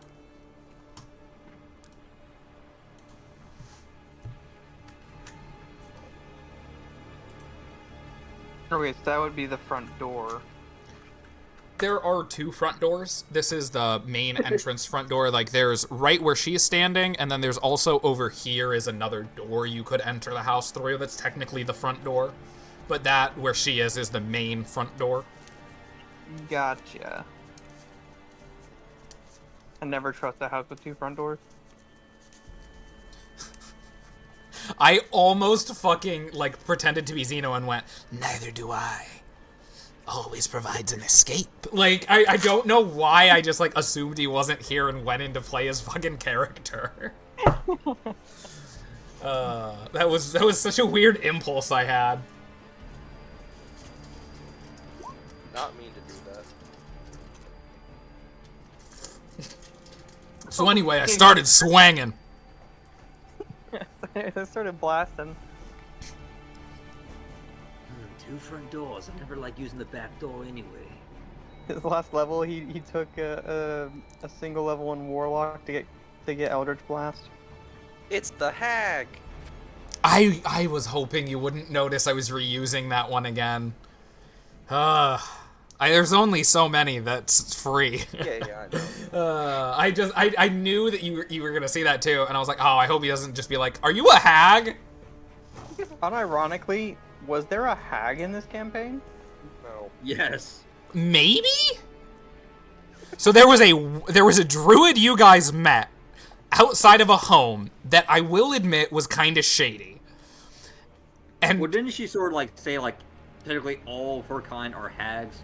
It's just derogatory. no, she said she didn't like that term because it was derogatory. She didn't say she was a hag. She just said she didn't like it because calling a woman a hag is derogatory. This bitch. Right, that's actually a great example of why. You a Awfully bitch. bold of you for this time and age. I don't know why I got like a sudden urge to tie a bow tie, not a bow tie, like a necktie around my forehead. Like in-game. Are you sober? No, like IRL, and I am 100% Bonsai! sober. Wait. He asks, "Are you sober?" You say no. Why were you driving? I'm 100% sober. And why'd you say no? Because I think he said someone no to asked me yeah. in game. Because I think Zeno or fucking Zeno. I think Nate asked him. God damn it! You are your characters to me now. Pretty much. John, you are now a towering machinist, and if I see you in person again and you're not, I'm going to be surprised. If. He's gonna throw actual thunder damage at you and act surprised when you're not immune. You're right. You just tase him. Why did that hurt? That shouldn't have hurt. I gave you immunity. Wait. No, you gave me immunity to lightning damage. Imagine having to talk to the cops about that one. So why did you tase him? I gave him. So I thought I gave him. I mean, look. All right. So I'm in a D&D campaign. Okay. The inability to dissociate reality. You're right. We took our LARPing to the next level. I shot him in the chest with a 1d4 revolver. I didn't think that would kill him. It feels way too weak that a revolver. I almost said a 6-shooter, but I mean revolvers aren't inherently 6-shooters. But like really any revolver is like 1d4. That seems so fucking low.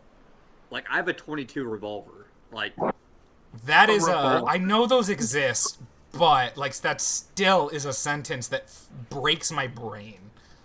I don't 1d4 like is dagger. Yeah, exactly. Yeah, 1d4 is a imagine the same dagger. damage. Like, I mean, if you stab somebody in the right spot, it can do, you know, lethal damage, but I feel like a non-lethal stab can be better than a non-lethal shot. I don't know. Maybe not. Maybe they are about the same, but it feels like they're a both gun... both non-lethal, so it's a moot point. It's like a cow's opinion. Okay, Joey. So we're waiting for this hag to walk away? This bitch. Is that what you're doing? I thought you guys approached and then were just joking around. I didn't realize that's what you were meaning to do. We've just been bullshitting outside the front, when she's just looking at us like, what are you guys talking about? Well- Tasing each other? What the hell is a revolver? No, if that's what you're... I was like, I didn't know if you guys were going to like introduce yourselves or what. If you want to wait for her to leave, talking about random shit like tasing each other absolutely is a great way of doing that. I thought we were like infiltrating this house, trying to like investigate shapeshifters. I didn't expect to like walk up and introduce myself to this I person. mean, if you want to infiltrate, I'm gonna stay outside because I will give us away. We have a warrant. Fair. I will also remind you, because we've been joking for a minute, you did see someone upstairs, in like through one of the windows. So you saw there was at least another person in the house upstairs. Okay, as she's leaving, I'm gonna talk to her. I'm gonna say, good evening, ma'am. We are from the Guild with the palace, and we have a warrant to search this resident. I'm gonna need you to stand here with my friend Vindex. Oh, well, hello, y'all. What's this about, a warrant coming to search the home? Yeah. Oh, well, that's a bit mighty surprising. Why are y'all here to search the house? I'll explain all later. It's all written down here in the warrant. If you could come around to the other side of this gate, I want to make sure. I want to get to where she is so she doesn't run away. I want to go here. All right. She lets you approach her, you know, without reacting or anything. I mean, I'm just a little taken aback by what's going on right now. Okay. A disturbing letter addressed that was addressed to your address. That is why we are searching. All right, and can all three of you give me a perception check?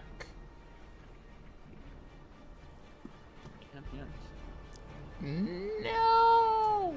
I closed down the things I had open. That was a 21.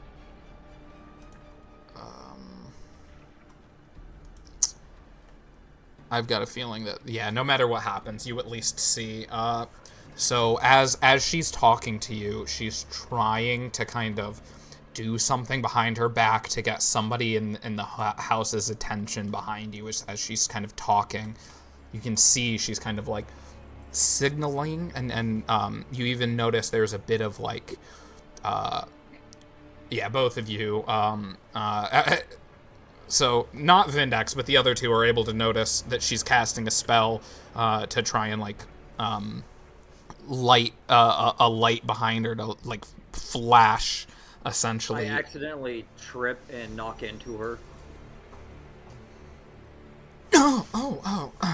I'm sorry, sir. I didn't mean to get in your way. I'm gonna try to sleight of hand my dagger out and up to like press against her skin. All right. Speaking of which, my sleight of hand check was a 15 on the die, and I thought that was fucking great. And then y'all motherfuckers had to do great with perception. Oh, that's not great. Oh, that's... I looked at my 12 on the die, and I went, that's not great. Didn't even get to finish that. As I'm looking up, I saw your 21 and went, oh yeah, no, I do not have a +9. So, I have a +5. You're able to put the knife to her throat without her even realizing what's going on, and right as it lands on her throat, you see the sizzle start, and she kind of backs off a little bit, allowing a little space, still having the knife within striking distance of her throat, but not directly up against it. And you just see Zeno not noticing this. You just see Zeno like crack a sickly smile. Sort of splits his face. My, how amusing. Oh, that's a really hot knife you got there, sir.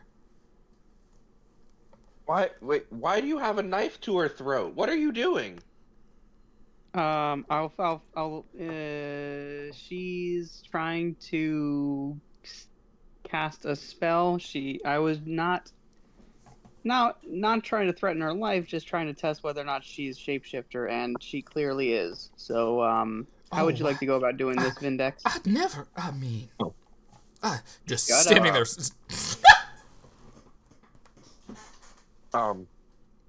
I guess in story, like, is it possible for people to know that they are not know they're shapeshifters? So, you guys know for certain, but, like, the whole shapeshifters are allergic to silver is like an old wives' tale. It was just one of those things that, like, you'd heard, but like it never even took it just, like any other thing, it just felt like it was more superstition than anything. And it wasn't until they showed you it actually happening to the prisoner that you realize that, you know, this isn't a fairy tale, this is actually a problem for them. Like, they cannot touch silver. But I'm saying, like, is it possible for a shapeshifter to know they are?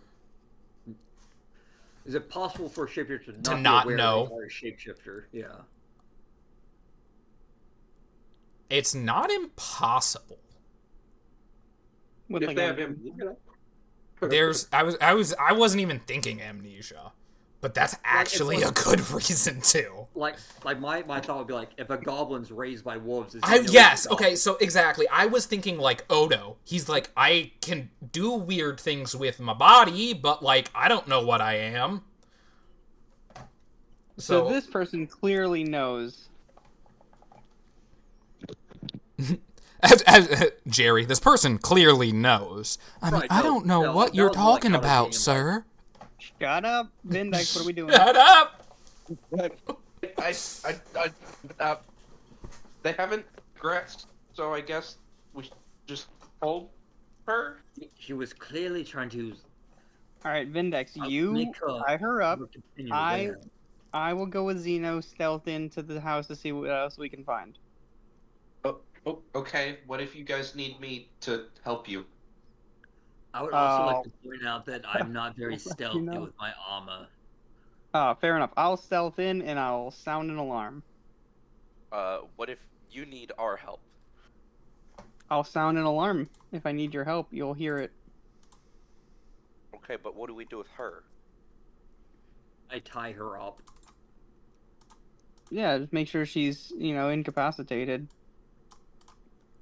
I mean, don't like hurt her. Obviously, she's not attacked us or anything. Just restrain her. Me rubbing something I just thought about. What if she just turned into a snake? The rope wouldn't do anything. Wait, that means the other one probably wanted to go to the jail. Fuck! I think Jay, do we know about shapeshifters? Can they just shift on will? You do not know. John, I'm not gonna lie, I'm a little upset you already figured that part out. Legitimately, that was a plot point that I'm like over here fucking rubbing my hands together about, and you just called it. And I'm like, no! Okay. You're starting to see my plans!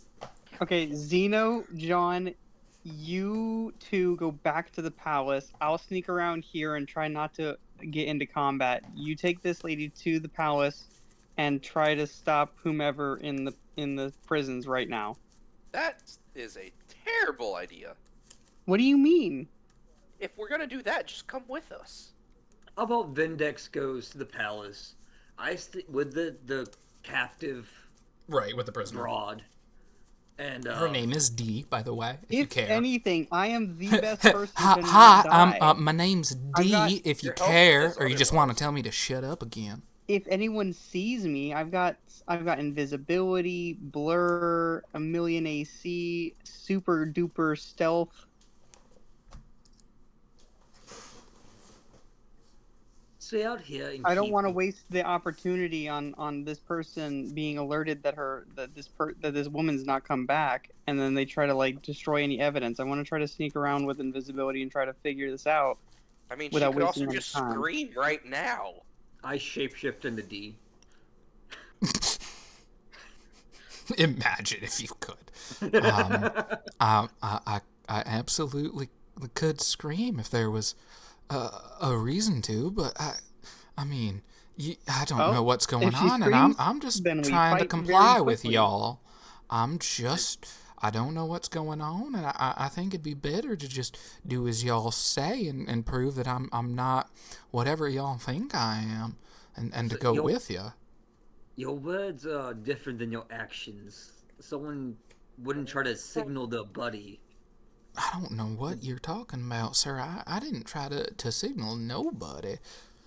She proves a valid point. You guys should just okay. So that's what she said, and I'm going to say that was a deception.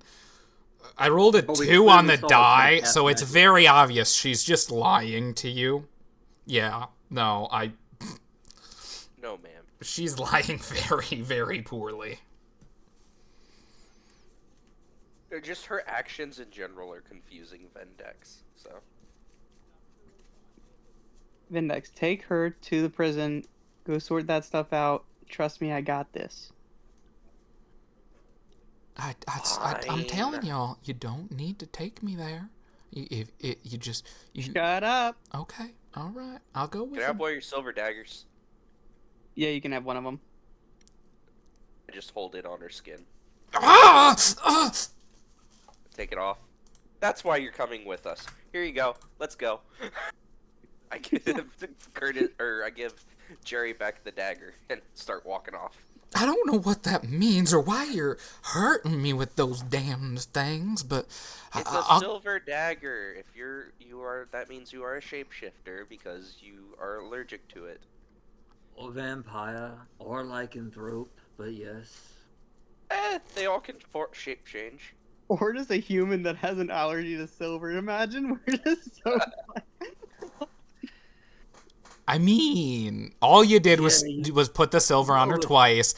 To be devil's advocate here, if a couple of cops came in, like, because the world has gone to I'm blanking on the name of that movie where the aliens come in and replace everybody, and the way of testing it is literally putting silver on somebody, and it's an allergic reaction, and it's not like, you're not just killing them, you're taking them to jail to, like, be interrogated and stuff. Like, that's an honest fucking mistake that can be remedied. Like, there are so many things that could happen that won't, like, that, honest to God. Listen, ma'am, you're not under arrest currently. You're just being detained while we further our investigation. Right, like, if this is a human with a silver allergy, she can be upset and pissed at you all she wants. There is literally a shadow organization infiltrating the government that you have proof of. Like, that's an our bad.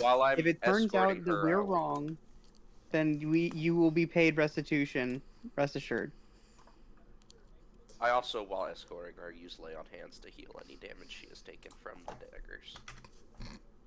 It's funny you say that, because I actually did have her take a point of damage each time, so I was changing her health when you guys did that.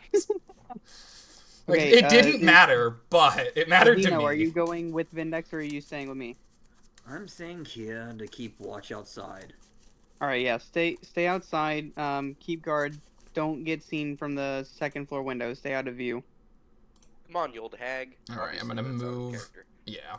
I had a feeling. I'll move here to the first level where you can kind of see everything real quick. I will say, as you go to check that front door, you will have you will remember that she locked it on you.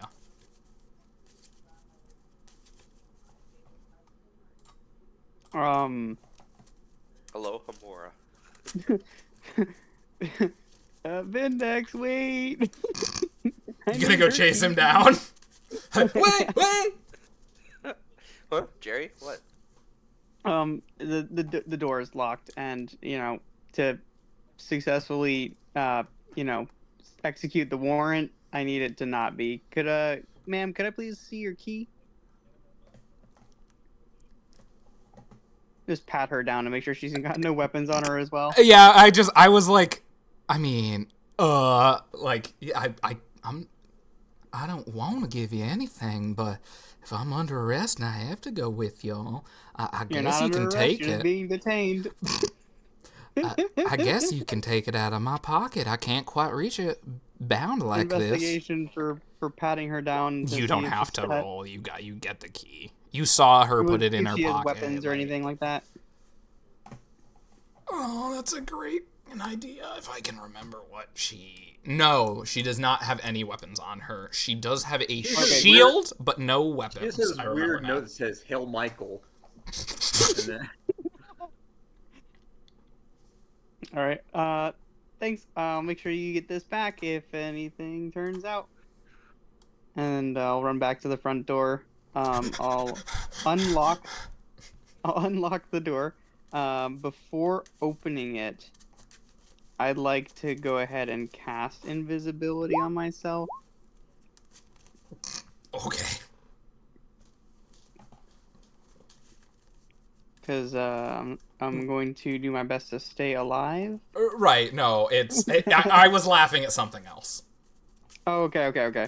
I thought you were like... Oh, a laugh? Sure. That's 17. Anything suspicious first level. Huh? Anything suspicious? Oh, okay. So yeah, you're able to open the door, and as you invisibly just click the lock open, very slowly open the door. You peek your head in, and as you're looking in, you can kind of see there's this woman just kind of standing over by this box, kind of this chest, and reaching in, looking inside, turned away from you, doesn't see or hear anything, and you're able to enter and close the door quietly and softly without her even hearing or noticing, still just bent over doing her thing. Shake, shake, shake, shake, shake. I'm not gonna straight murder this person yet. Where? Hang on. I'm trying to figure. So this is a door. Correct. Door. That is the only door in this room, right? Door, correct. Okay. I'll go through the door. I have to say that spit roast that separates the living room and leads into the bedroom is a brilliant idea. Yeah, no, I loved seeing that because this was actually a pre-composite that I found. They have like 5 or 6 house pre-composites total, and this was one of them. I've used most of them at this point, but I really enjoyed that. I agree. I noticed that too. It made me really happy. Can I make you larger, maybe? Yeah. Check this room. So you're able to. Sorry, I was too busy working on the door. If you could go back as you're opening that door and going to go into that hallway, you see stairs leading both upstairs and downstairs. And as you're going through the door between the 2 rooms, you hear footsteps coming down the stairs. Let me see that. Oh,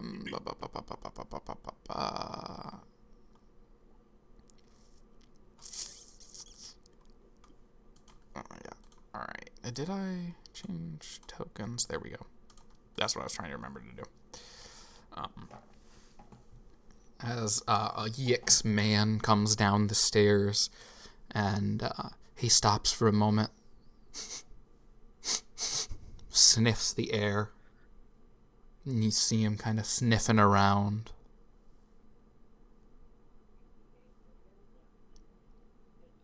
What is he, smog? I can't see you, but I can smell you. You don't smell like man or dwarf. What are you? A burglar. A burglar. Are you just remaining motionless, or are you going to try and, like, sneak away? I'm going to continue to remain motionless, just trying to keep my distance so that he doesn't, like, walk in towards my path. Just kind of watch him and see where he goes. Does he just stop at the top of the stairs there? He stopped, yeah, sniffing, smelling. He takes another step, starts descending down the stairs, and he makes his way, eventually, slowly over and out towards the front door. Realizing it was something or someone outside, probably just tracked in, he eventually makes his way back into the kitchen in the front and begins making some food. All right, once this door closes, I'll go and try to open this one. It's unlocked, no locks or anything. Anybody in there? Nope. No persons, no one to jump out at you. You don't see anything of note. Messy bed. But that's really it. Oh, a rumpus room. What am I supposed to be looking for in here? I want to investigate. Just what am I investigating? I mean, if you would like to give another investigation check, but this time for this room, we can definitely do that, and I can describe to you what your investigation finds. Let's investigate. Please be good. Oh my god. You make your way around the room. The bed's messy, and it looks odd, almost like there was a struggle or a fight or something here, but with all the different species and their different mating rituals, maybe it was just some other animal or other species mating rituals you're not as familiar with, and you dismiss. As you go through the wardrobe over to the side, you see clothes and more clothes, just women's clothing, and a whole lot of it. Summer, fall, different colors. No false bottom for masks. You look, remembering the previous one, trying to find any false bottoms or tops, any hidden compartments. There's no masks or anything. you do make your way over to the or not really nightstand, it's not next to the table, but that smaller desk with a cabinet, and you're able to go inside as there's nothing really in there but a few books and other pieces of knickknacks. Alright, I'll go ahead and make my way up the stairs. Upstairs just leads you to another room. There's not much to be found. There's a bed, and much like the other bedroom down there, just larger. So it's safe to say that the only two people in this house on the first and second level are these two people. And you. I'll head down the stairs and see what I'm looking. You want to head downstairs? Yeah. You sure? Sorry, I'm just buying myself a little bit of time. Jesus Christ! They went to Spirit of Halloween. There's a reason I had 3 separate things for this. So what are those? Do I recognize them? Those are shapeshifters in their natural amorphous state. You can't really tell, but they almost look like a living jello of this like opaque, almost like off-white color. Like maybe blue and white mix. It's a very odd and faint color. Those are 2 doors. Okay. I don't want to metagame, but it's time to leave that house. Is that gold? You'd have to go take a look. It could be corn. It could be corn. It absolutely could be corn. I said that because it looks like a fucking bag of corn. I'm immediately thinking like corn feed for deer. So like the inner fucking hillbilly in me is showing when I'm like, that's a bag of corn. What the fuck are you talking about? It's a bag of Cocoa Puffs. You want to leave? You're like, no, fuck this. You don't want to explore the downstairs anymore and try and sneak past those guys?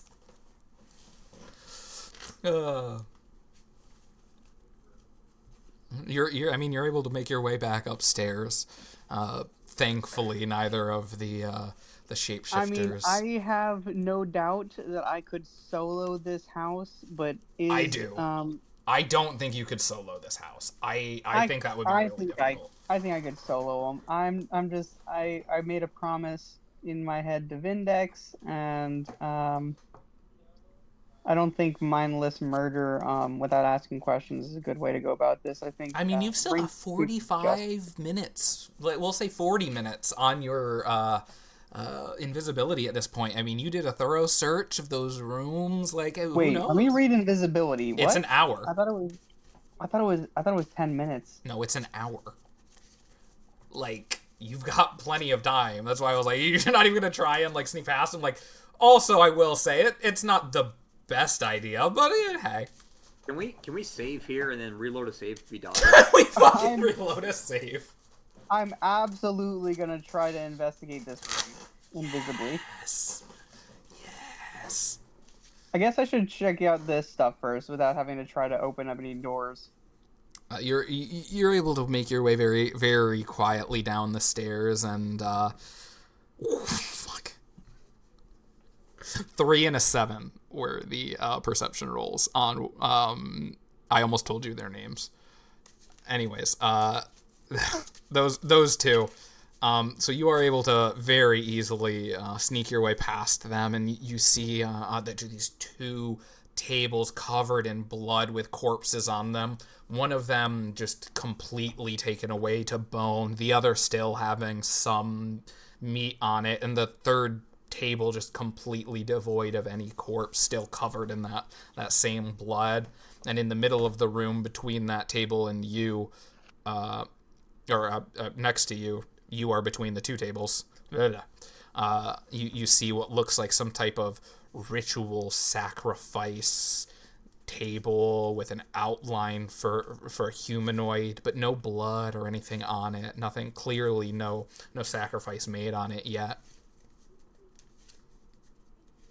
Better not get caught. No bueno.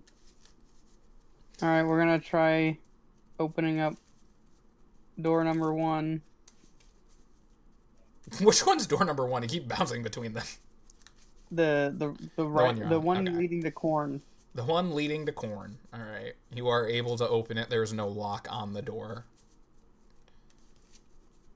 Should I be rolling like stealth or something, or? You rolled stealth earlier, and I was going to have you roll stealth again when you came down here, but they rolled a 3 and a 7, and I was like, I'll just keep your stealth check of like whatever it was from before. I rolled a sleight of hand. Oh, was it sleight of hand? That's what it was. I meant to have you. Yeah, I was going stealth off that. Yeah, that was my bad. I thought that was a stealth check. Could you please? Ew, that was gross. It still passes theirs. I rolled a 3. I mean, you're invisible, like. Yeah, it. Oh, I get advantage, don't I? Right. That's. I was about to say you also have advantage, but the 14 easily passes dipshits number 1 and 2. All right, what's going on in that? This room? Actually, the 20 passed all of their checks, so. Yeah, no, you passed them organically anyways. Yeah, you are able to get in there. Are you gonna look at the corn bag first? Oh, I'm investigating the shit out of this corn. Yeah, you were right. It's not corn. I don't know why you're investigating, buddy. That is a fucking pile of gold. Oh, that is going into the bag of holding. If I need to, I'll count it later. Zeno is not knowing nothing about this. I can smell it from outside. That's why he wanted to come in. Right. Go back to the palace. I don't know what, but something's calling to me in there. Can I make a metal arcana check to see if there's any gold in my vicinity? Is there anything going, like, so there's a pile of bones over here. Is there anything neat with that, or is that what this room was basically about? Actually, it was more or less to be about the bones, and I didn't expect, like, I expected you guys to fight through this. I didn't expect you to go invisible and go through this. So this was actually a little bit meant to be the, like, the chest room at the end. But there's nothing but gold and bones in here because, like, that's what they do. They assume people's identities, and the gold is for them to live and, like, blend in and, like, spend. So that's supposed to be the gold for all of them in the house and everything. So that is 500 gold pieces added. That Yoink. it's supposed to be 100 gold pieces a piece. There's 5 of them living here, like, for them to be here for an unknown amount of time. And 500 gold pieces added. All right, and there's nothing in this, like, chest or whatever. This is nothing of use, just clothes. Okay, there's in the bags. There's open this like door. wheat. You're able to enter there, and you know there's just a couple empty boxes. There's the one box to your to your left as you enter that looks to be filled with pieces of meat and viscera and different things that at first you think is just them storing, you know, animal pieces, but as you begin to look a little closer, you realize that those are not from traditional food animals. I almost rolled like voluntarily a Constitution saving throw. That's funny. I'm gonna hurl. Yeah, I'm gonna try to GTFO. That's probably for the best. And meet back up with Zeno, and we'll formulate a plan as to whether or not we're going to try to confront them and bring them in, or if we should go try to meet up with Vindex at the palace. All right. Well, you're able to make your way out the door, and as you make your way outside and close the door, begin to talk to him, you're able to drop your invisibility and be like, oh fuck. I'll tell him not everything. Obviously, I'm not gonna tell him about the gold. I'll tell him like I'll tell them there's one person in the main foyer. There's one person that was upstairs that came down into the kitchen. There's no people upstairs on the second floor currently. There's 2 amorphous shapeshifter natural bodies down in the basement with 3 tables of like sacrificed humanoid corpses and an altar that looks pristine, not yet sacrificed on in the basement. So we got some good solid evidence if we wanted to do something here. Alternatively, we can come back later. I don't think this is super time pressing. There's no like people in need of rescue at this current moment. I say, wow, that's a good idea. You bring some good points up. I do have this, and I show them that I have oil tinctures and a Molotov cocktail in my hand. I don't know if property damage is Whose with property my is alignment. I don't think we should just condemn them to death currently. If anything, I'd be open to trying to get them brought in like we were able to with the hag. Maybe we need a third person, maybe someone who's immune to not thunder damage. You want to fight Lightning. 4 people, 2 of them who could take on the shape of anyone they wish. By the time we get back here, they may be transformed into God knows who. They may be transformed into God knows who, but they'll still be at this house and die the same. How do you know that? How do you know that? Well, if you want to go in and try to arrest everyone now, we can. I still think firebombing's a good plan. I think that's a bit too fast for due process. I will say, with you spending a good amount of time in there and discovering everything, as you guys are having this conversation, Vindex is able to meet back up with you guys in quite timely fashion.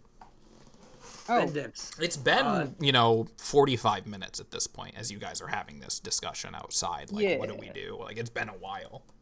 Vindex. Jerry went inside. He found 2 shapeshifters in their natural form and 2 others, and a sacrifice in the basement. He handed me this oil and Molotov cocktail. I agree with him that we should probably firebomb the place and save us some time. What? I never said any of this. You can't do that. This is a residential area. It's not zoned for fire bombs. And that's what I told Jerry. He was insistent on it. No. Now you listen. Dude, that's where this is going? Hang on. Fuck. Yeah. Who's more persuasive, Zeno? Roll it now. Just in general, Vindex would trust the word of Jerry more because this definitely seems more like a Xeno plan in the first place.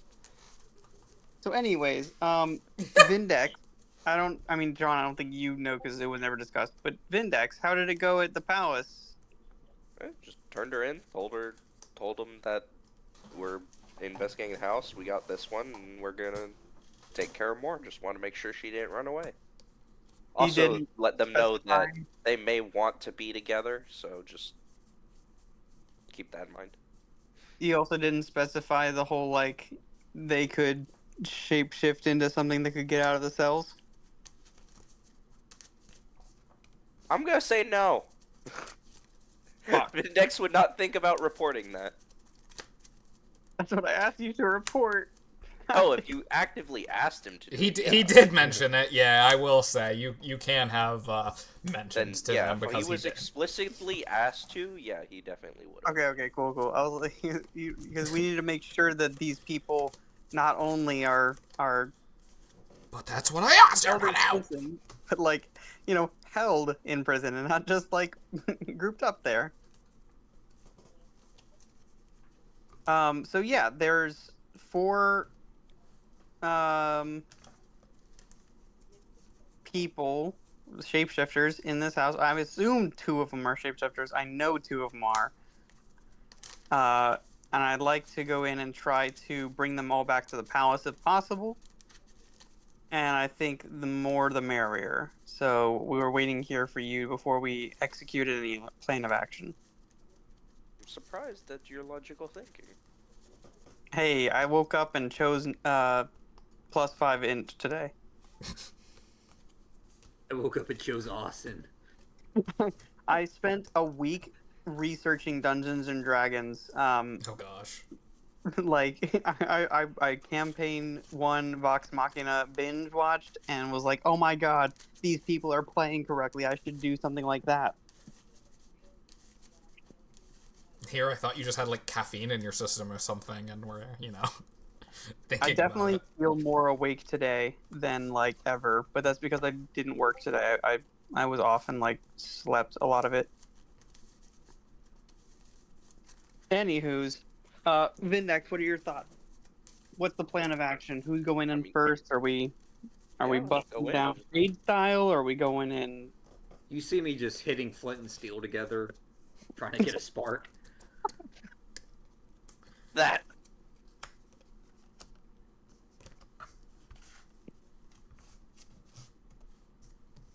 All right, I think I'll take point. I will cast Fireball. Fireball. No, I don't know Fireball. Can you cast invisible on all of us? How long does this last? Up to 1 minute. I'll wait until combat or just beforehand.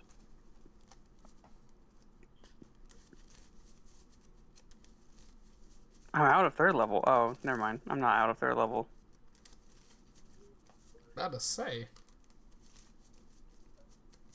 It's because when I clicked the button to use the slot, and then I clicked cast remove curse, and it removed another on accident. All right. I'm not gonna pre-cast anything. I'm just gonna walk into the door and I'll knock on the door. Why would you knock? Thought we were sneaking in to deal with them. You sneak in? Well, sneak question. No, Jerry just says, "All right, I'll go knock on the door," and then you're like, "What do you mean knock on the door? I thought we were sneaking in." I thought it was gonna be. I mean, we could just break into the house, but I mean, we've got the warrant. If they want to go quietly, we'll give them the opportunity. So I'm gonna knock on the door, and at least one's coming to the door, right? If they don't come to the door, we're busting it down. I mean, theoretically, Brandy is right there in front of the door. I don't think I told you her name either. But anyways, there is somebody in front of the door if you wanted to knock on it. I mean, you saw a couple minutes ago when you were leaving, still over there. Right. So I'm assuming I'm going to wait until I've got both Vindex and Xeno behind me just in case shit breaks loose. Yeah, right. Like, come on, guys. Don't want you to have to hop a fucking fence. I cannot hop a fence. Is that because your dexterity score or flavor? No, because he's too big and he just walks through the fucking fence. He puts like his the hand goddamn down. Kool-Aid man, he just goes straight through it. Like, oh, sorry, was there something there? He puts Like his that hand scene down from on Hot Fuzz the where the guy just crashes through the gate. puts his hand down the fence to try to like to vault over it. His hand just goes straight through to the ground. Right. Oh yeah, no, that's a character that doesn't need acrobatics. He just that guy. He is him. All right, so knock, knock, knock.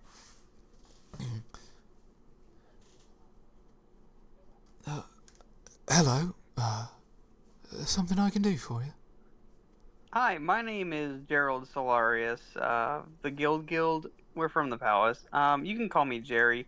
This here is a warrant to search the premises. Might we enter? He just kind of like poking the head through the door, opens it a little bit more to kind of shove, or not shove, but grab the paper. Let me see that.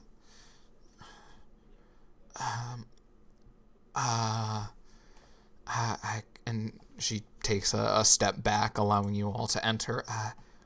I guess. Great, thanks.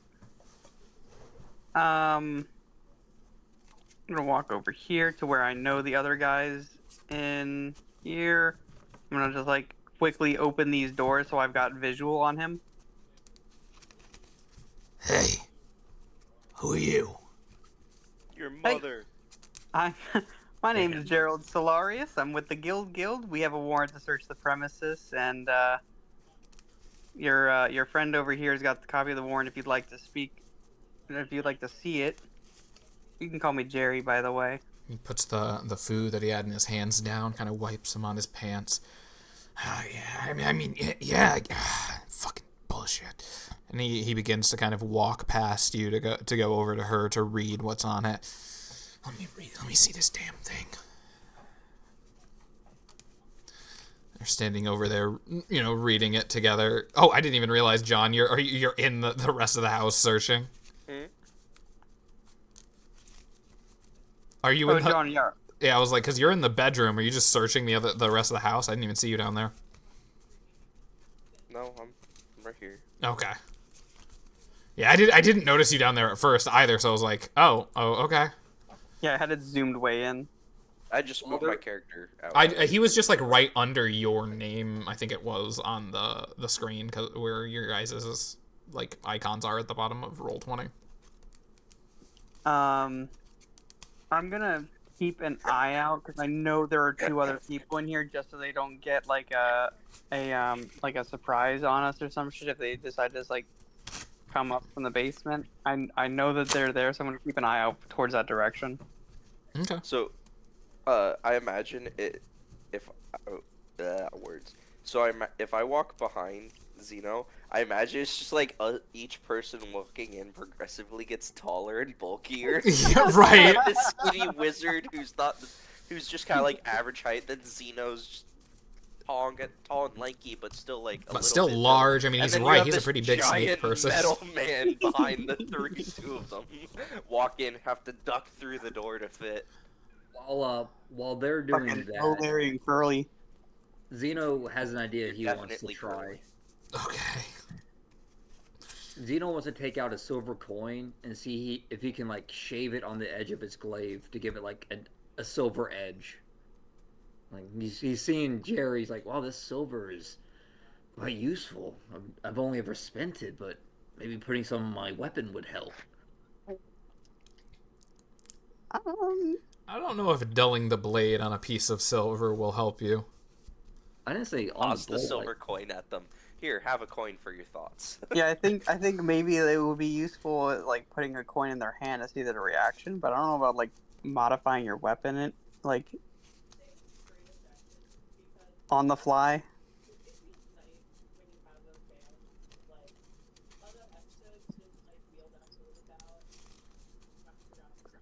Who's watching TV?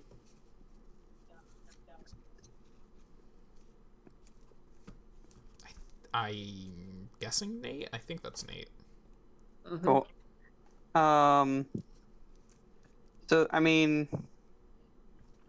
I want to talk, but not in front of them. That's unfortunate. I don't know that spell yet.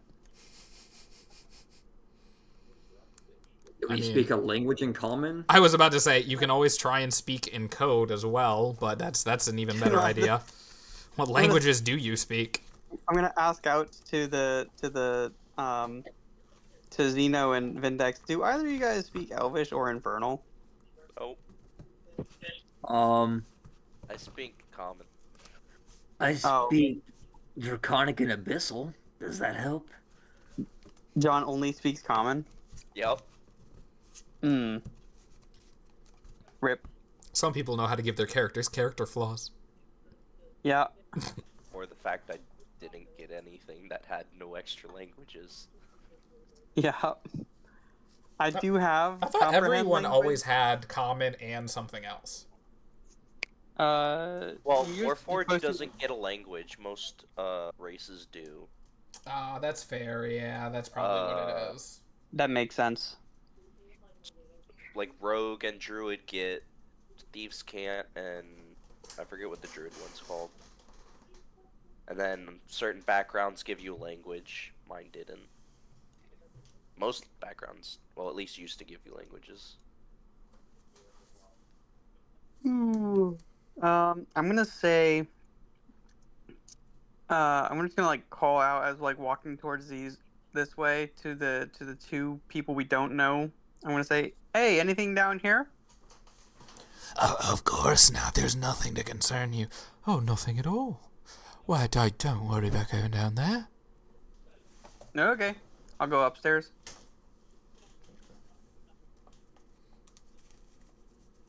I assume it's just as empty as last time. Yeah, I was gonna say you don't find anything else up there. Nobody else is hiding up there to surprise you downstairs staircase at any point. As you walk down there, you can see the two that are standing there still just kind of like eyeing at each other. They're not saying anything out loud, but they are definitely talking to each other in a nonverbal fashion. Well, everything seems to be in order upstairs. Check out this area, and I'll come as back you go down the stairs and you go into the bedroom. Brandy is gonna nod, and Ivan is going to make a dash. Oh, sorry, I thought I heard something. Ivan is gonna make a dash over and try and go downstairs. Just not saying anything, just making a mad dash. Halt. Son of a bitch, says Brandy. Yes. Well, I assume I see it. Yeah, you can hear him, and you turn around as you're going to enter the room, and he just runs downstairs. I'll come back and up as and ask. as he's running down there, Brandy is going to cast Fog Cloud, creating a 20-foot radius sphere of fog centered on a point within range. The sphere is heavily obscured, so there's just going to be a big cloud inside. Just in the room.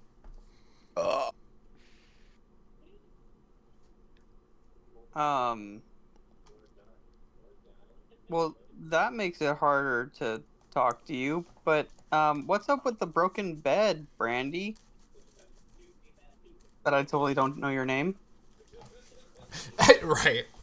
That's just me. That's what happens when I name them. And I think the time for words are over.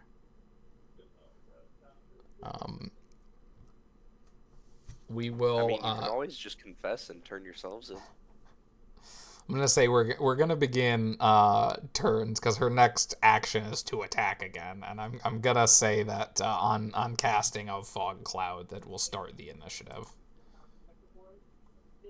I want to make one exclamation before initiative starts. Okay. Well, I never summoned my dog. I tried giving you guys a chance. I mean, yeah, you are the fucking Grim Reaper for these guys right now. I turned to him like, now can we firebomb the place? No.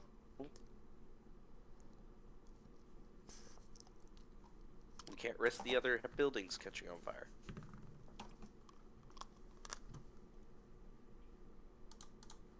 I rolled an 8 for initiative. You want to punch that in? Yeah, because we did it before you had the turn order up. Anybody want to swap with my 23? Sure. Okay.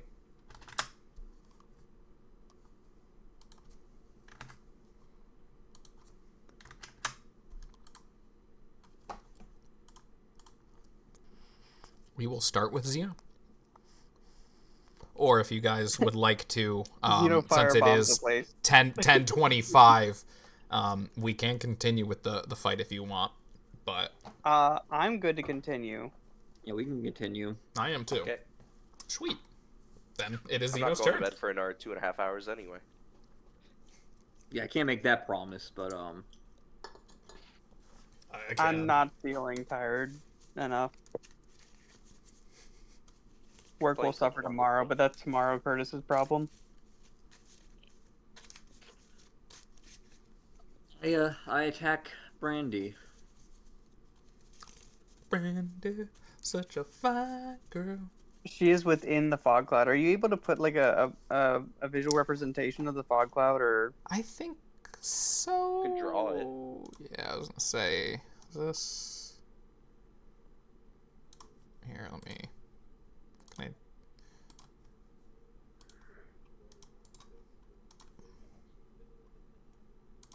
You said it's a 20. Yeah, 20-foot radius. Mm-hmm. Yeah, it's the entire room. Yeah, that's why I was like, it's just the rooms. Yeah, the whole square of the.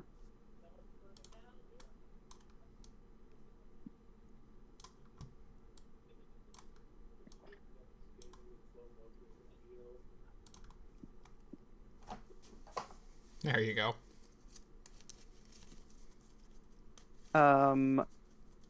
If Zeno is attacking her from outside the fog cloud, he doesn't have the blinded condition. Does he have disadvantage?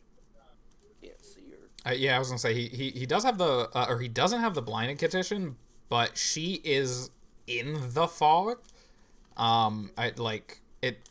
It's harder to see her. I would still say it's in the blind, or it's not in the blinded condition, but it is with disadvantage because it is, you know, hard to identify her in there. Okay. 16. That's so funny. Which one? Does 16 hit? I think it does. Yes, it does. 12 points of damage. Poof. Take a nice clean slice. Go ahead with your second attack. I'm assuming an 8 misses. Yeah. Boy, done it. But you just start swing. Yeah, I was about to say, as you just start swinging around, there is a dodge, but you do hear a kind of nick and a. You're able to do a not insignificant amount of damage. I mean, 5 on a miss is still pretty decent. I don't think I have any bonus actions.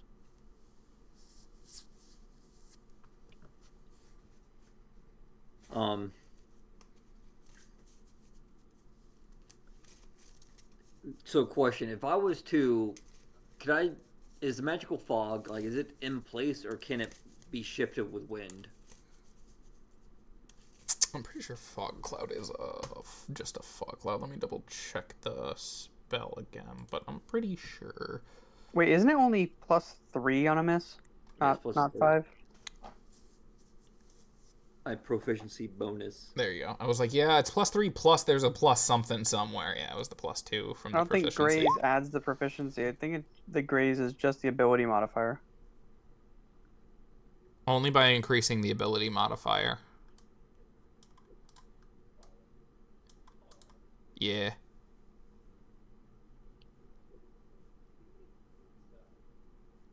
Yeah, it's the damage type of the weapon.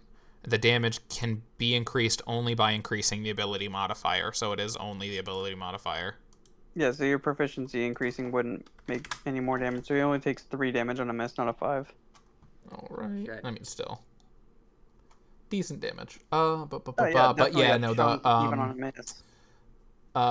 The fog is it lasts for duration or until a strong wind, such as gust of wind, disperses it. Checking my spell list right now. This would be my absolutely can get blown away. I thought it could, and it even says it. No, I swapped it out. My question is, could I use draconic flight to blow the wind away? You can grow wings? Yep.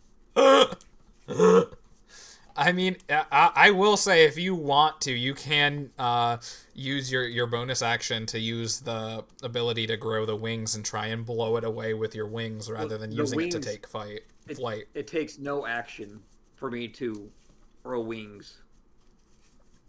It doesn't? I thought it was a bonus action to shape change for anything. Nope. Well, GM said you can certainly try. He said you can sprout spectral wings on your back that last for 10 minutes until you track. Oh, it's spectral. Okay, that's why. They're not biological, they're magical in nature. Oh, okay, that explains why it doesn't take an action. Oh, okay. You can absolutely try that then if you want to. I will try grow that, out your wings and clear. I mean, you're definitely able to get some of the cloud to dissipate a little bit. There is still some more not you. There we go. Mostly just pushing it away from where I felt me hit her. Yeah, no, you're able to clear her and Vindex from the cloud. You're all standing there in the open air with it about 3/4 of the size it was before. And I say to her, that wasn't very nice. Night is coming into my home and attacking me. We did not. Whoa. Yeah, we did not. Over point that we did not start this shit. I didn't say you started it. I just said you attacked me. We haven't attacked you yet. You attacked us first.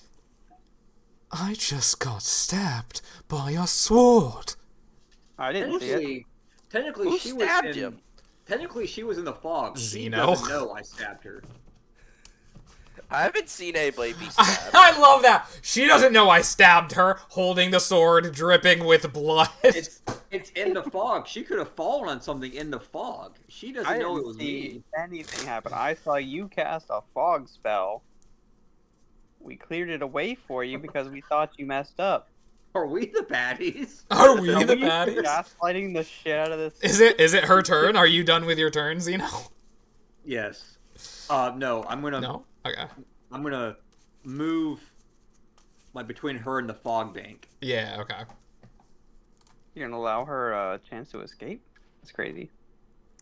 Mister, let's just go in there peacefully. No. Fuck out of here. Fuck out of here.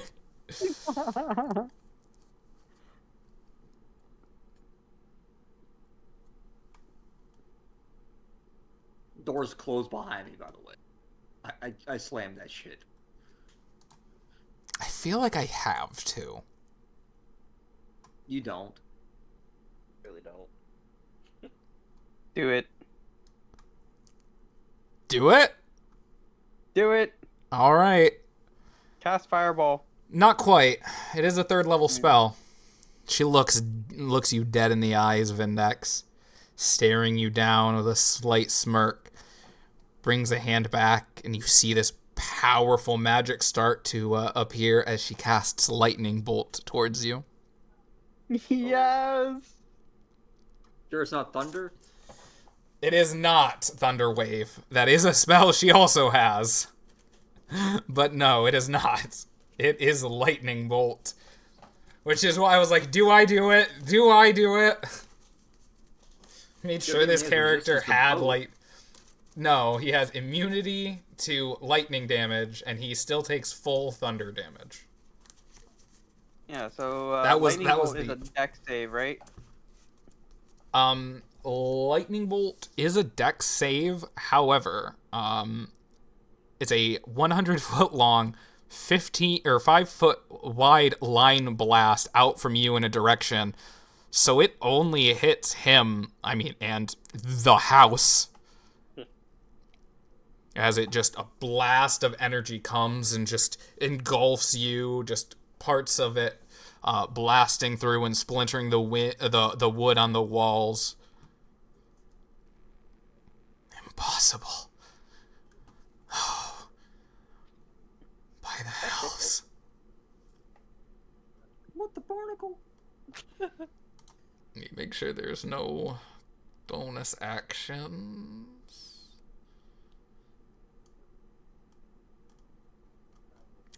Nothing really, except, transforming. So we'll go to Jerry after that.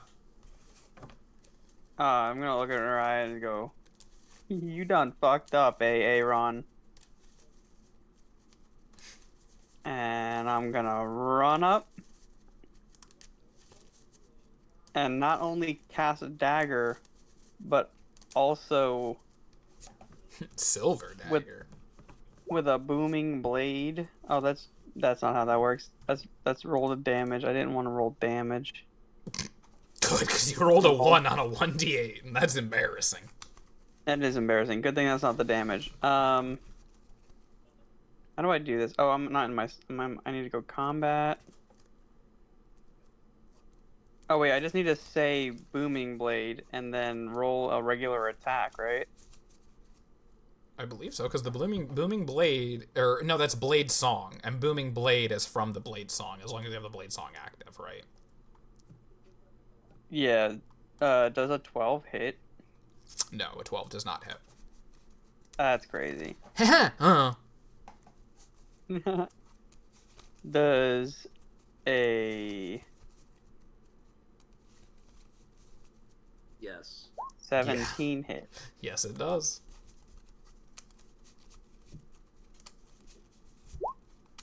Five silver damage.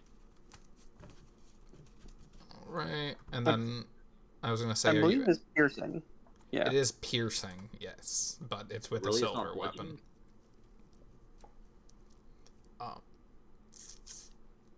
So does the thunder damage only get added to the main hand attack, not the offhand?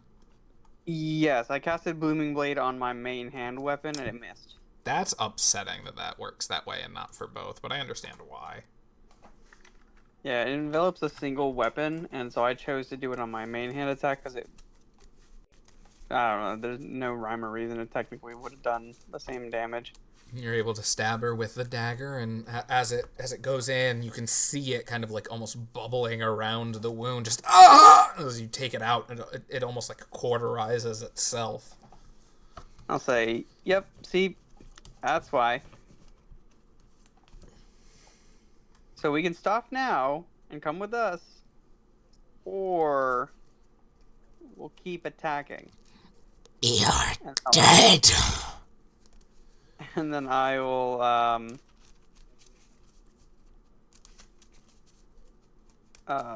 there's not really, she's up in a corner, so I can't, like, rattle or anything. I'll just end my turn where I'm at. Or wait, if Xena, or if John goes here, is he blinded? Is that part of the fog cloud? No, no. Okay. Okay. Yeah, then I'll just I was like, it cleared the 10 feet essentially, so all of you guys in the area are clear. So he is able to see from over here if you want. So we'll go to Vindex's turn.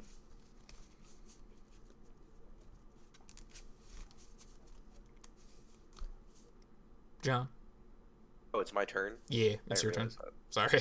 I said Vindex, and I realized you might not have just, like, realized that was you, just passive listening kind of thing. I'll walk down the stairs. You guys got this. I love that. I love that that's what happens. That's crazy. I mean, you're able to get as far as here. What's even crazier is if you had waited, they were actually going to come up the stairs at the end of your turn before Xenos and add themselves to initiative. So you're doing what I like to do in like Fallout and stuff right before hitting the jet or ultra jet and just like fucking mowing everybody down. You're just going straight to the back and clearing everything out. But you're able to rush your way down to the stairs as you meet Ivan at the bottom of the steps talking to the other two people, explaining to them, "There's some assholes up here. We gotta go fight them. They're about... Oh, you son of a bitch."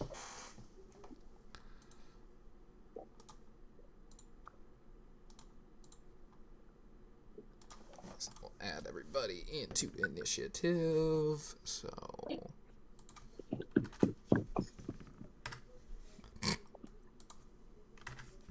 And... Ooh.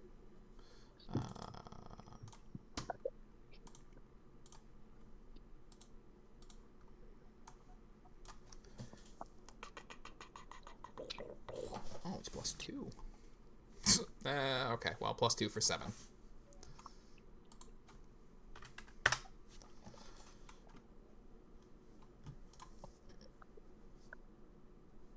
I mean, you've expended your movement. If you want to start swinging on Ivan, you can. Actually, I don't know. What did Ivan do to you? Oh, I didn't realize the basement was shown. Yeah, That's it's on. how much I've been paying attention. I was about to say it's on the other side of the thing.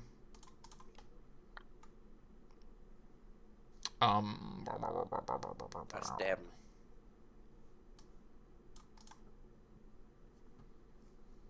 Go right ahead. Stab That definitely hits. I'm gonna smite him.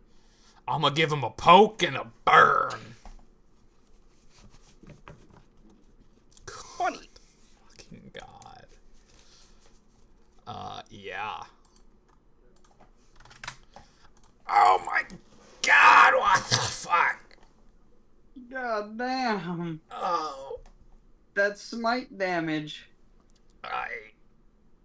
I think we might be in trouble, boys. Little boys. You have no idea. I'm the weak one when it comes to damage. That's what I was thinking too. Is I was like Curtis with those knives dealing double damage to them is insane. Like they're not safe in any way. From Zeno being able to hit them 4 fucking times for roughly 15 damage per swing if it connects. Like it's just crazy. Which is why I did not take Fireball. There's more of that where it came from. Is that the end of your turn? You don't have any bonus actions? I mean, I could compel duel, but that's not gonna do anything since I'm kind of blocking their way right now. You can't compel duel. You casted smite.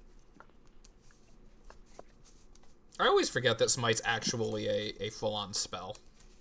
It's also a reaction you take on your turn. Right, it's just one of those things that I don't think of as a spell, even though it's a magic. 2024 is dumb. I agree. I don't like that part of it. I don't know. There just needs to be. I don't know. I literally have not heard a single thing. I don't like the not using 2 spell slots per. But literally everything I've heard about 2024 with changes are dumb changes that make the game less fun and intuitive. Mm-hmm. Mirror image is better. Jump is better. Cool. I could tell you nothing about what they did before that. That's probably why they're better. Yeah, fair enough.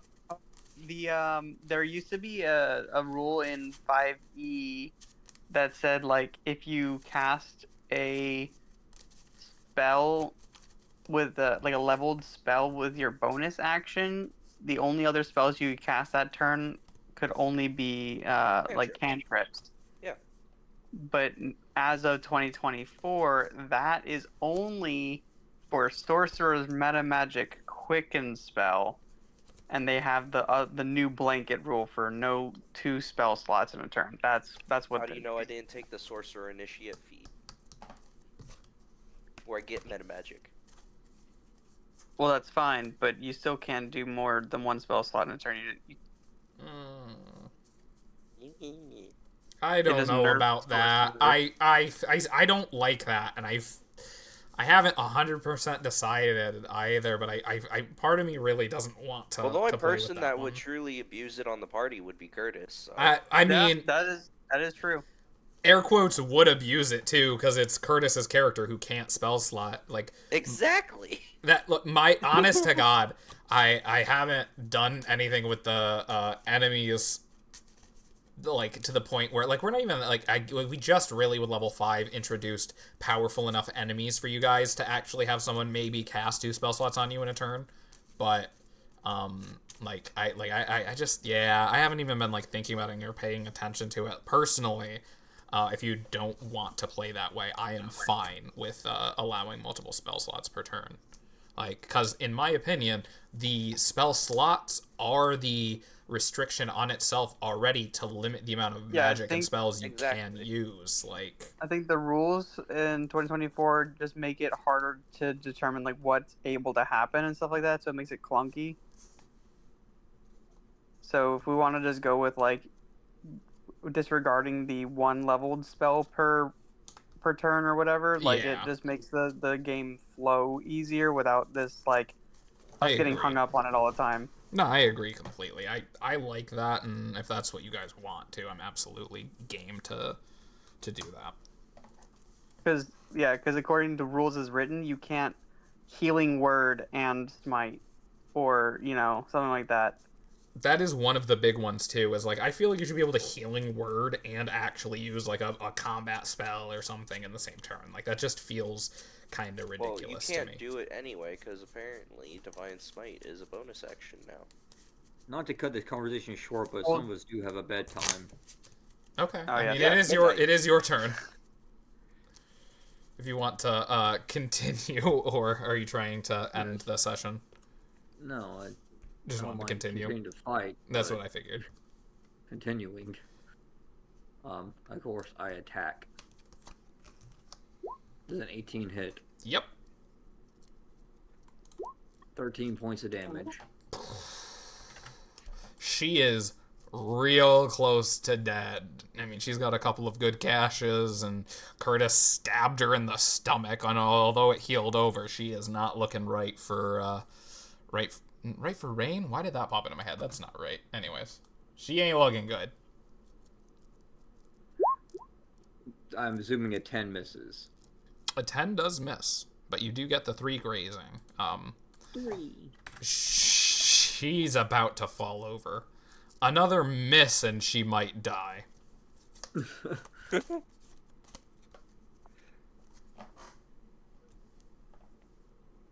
That's my Pop turn. that action surge. I already popped it. Oh, okay. I think it's once per long rest. I think it's short, but we also didn't take a short rest, so yeah. All right, well, it is one of the doppelgangers' turn. Honest to God, do not think he has a way of touching you since Ivan is blocking his way. Lamau. That's why I went to the staircase. Curtis said there were people downstairs, so I'm making sure they can't funnel out.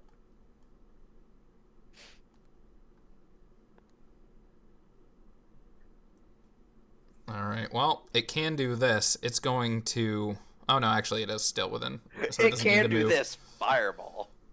It's going to start changing its shape to this unholy, unsettling visage. So, does unholy mean smite will do extra damage against it? No, it just looks like it's an unholy monster. Yeah. But I do like where your head is at. It is a DC 12... essentially fear check. Each creature within a 15-foot eminence originating at the doppelganger can see the doppelganger. Failure, the target has the frightened condition and repeats the save at the end of its turns, ending the effect on itself on a success. After 1 minute, it succeeds automatically. The wisdom saving? It doesn't say... Oh, yes, it does. There it is. Wisdom, you're right. Sweet. It's at the beginning, not at the end. Fuck.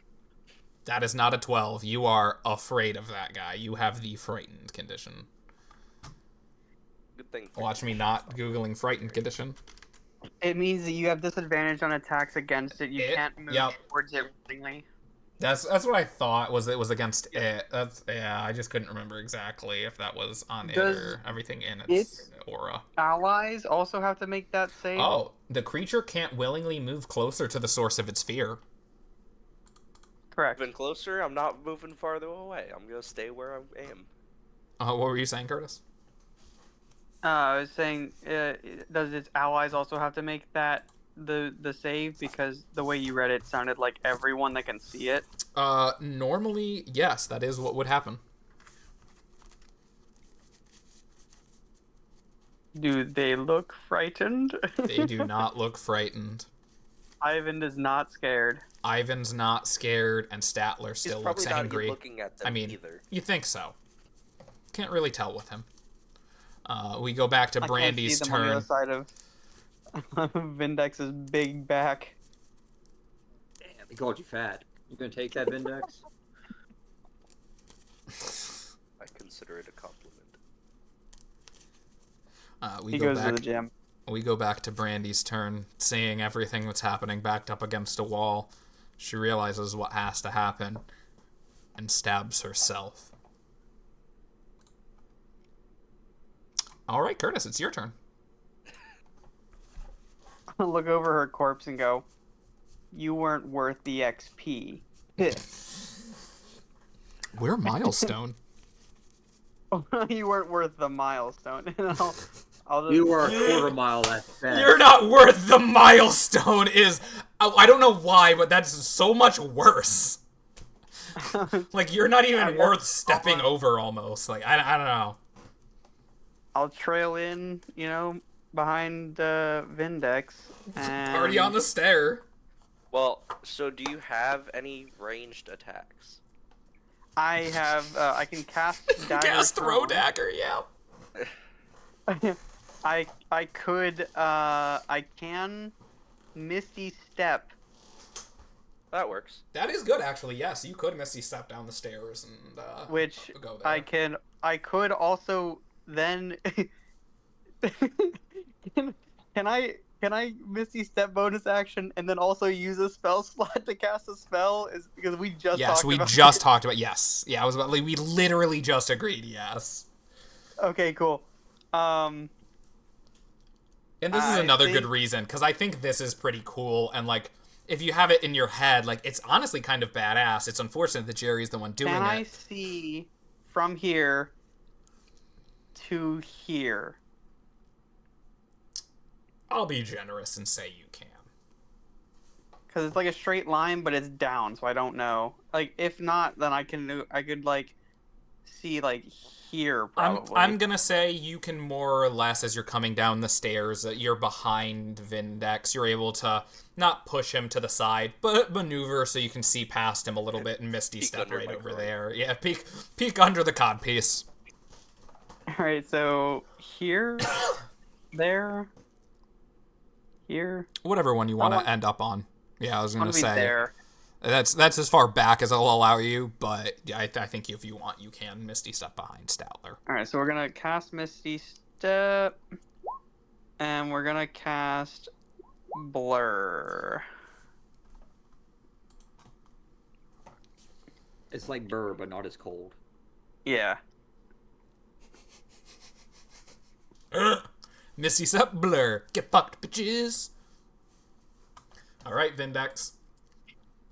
Time to skewer that rat. Wait a minute. Oh no, wait, Zeno is at the beginning. He killed her, essentially. I was like, wait, Zeno hasn't gone, but he started this and stabbed her. Yep. Yeah, it's Vindex. I will... Shield of Faith on myself. And stab him.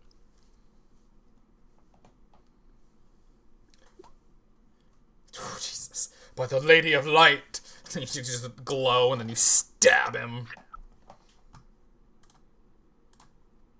Are you doing... You're not casting Smite? Just 7? No. Alright. You're able to stab him. Oh, shit. Oh. This isn't looking good. Fuck. Is that your turn? Yep. Games. He's going to very, very slowly try and limp away from you. Go ahead and take your attack of opportunity as he tries to leave your area. He does have a -10 to his movement, I think is what it is. Yeah, he is trying to go right here. Like, that was where he was stopping. He's just trying to get more or less out of range of you, but he is causing an attack of opportunity. Thankfully, that for him at least, that misses. Oh, shit. I told you to solo this house.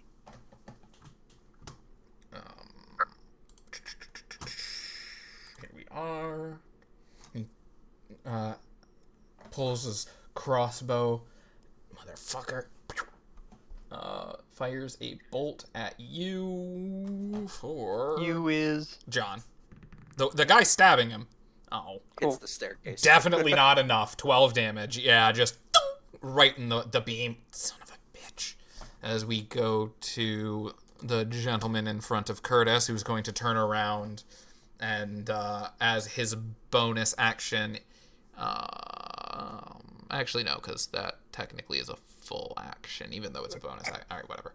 He's just going to use his... Oh, no, he can use Unsettling Visage with the 2 slams. That's what I thought. Okay, so he is going to also start warping and have that same fear check from you both. That is a save from Curtis, and you are still within the 15-foot. John, you also save, so you're not afraid of him. Oh, speaking of which, Curtis, when you Misty stepped in, you should also have a wisdom save on the other one.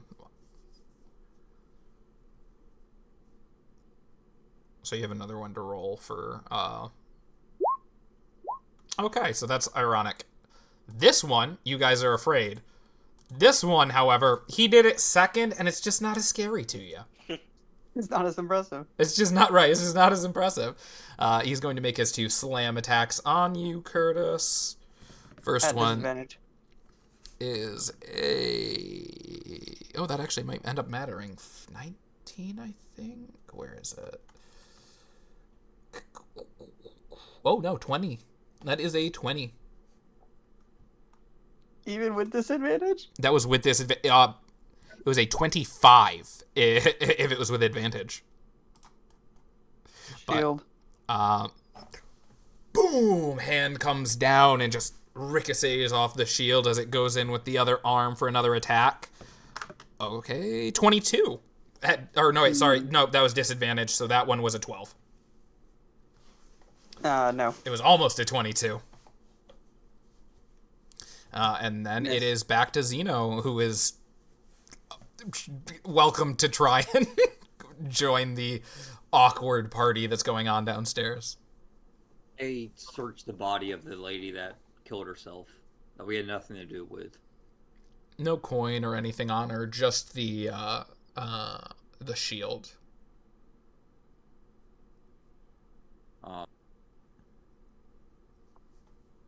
Sure.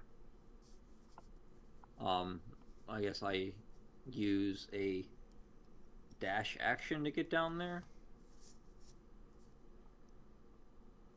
You shouldn't have to. I was about to say, be able to get through Vindex.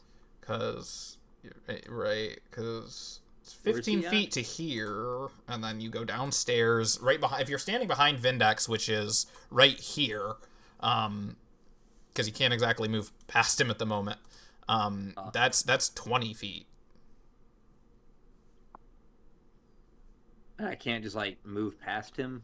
Not at the moment. I will say if you have a crossbow or something, you can shoot past him, like some type of ranged weapon. But you're not going to be able to move past him as you're kind of looking down the stairs. But I will say that you're able to kind of use his shoulder for a crossbow or something if you've got it to make a ranged attack.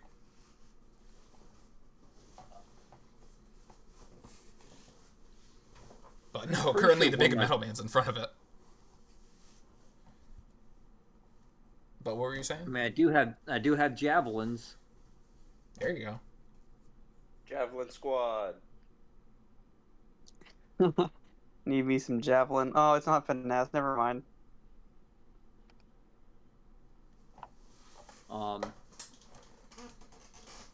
Yeah, oh god, where is it? Close this. I move up here. That's not what I want to click on. This. I go mirror. And I throw a javelin at that shade that is in front of Curtis. Yeah. If you throw a javelin at this guy, because he's the one that's causing us to not be able to move closer to him. That's fair, too. Which guy? This one. This guy. Sure.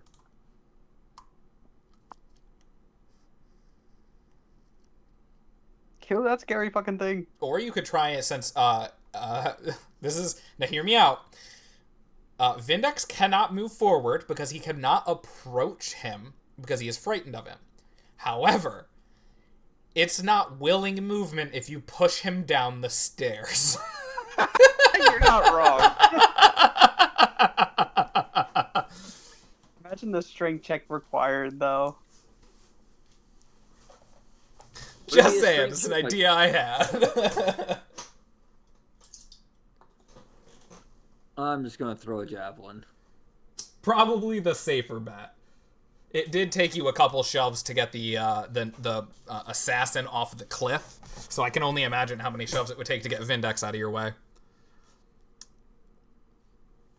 If you hit a creature with this weapon, it deal damage. Oh, okay. I was like, slow? Why did you put that? But no, you did that because you're slowing it with the weapon, and 19 definitely so I can hits. read what it does. Yeah, I know. Yes, it does. I just saw that first and not the 19 to hit, and so I was like, why is this here? And then I saw it and was like, oh, this is just like just as a reminder for me. Which is 5 points of damage. And you're able to stick him with the javelin.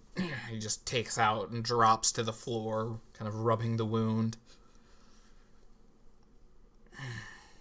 And I throw a second one.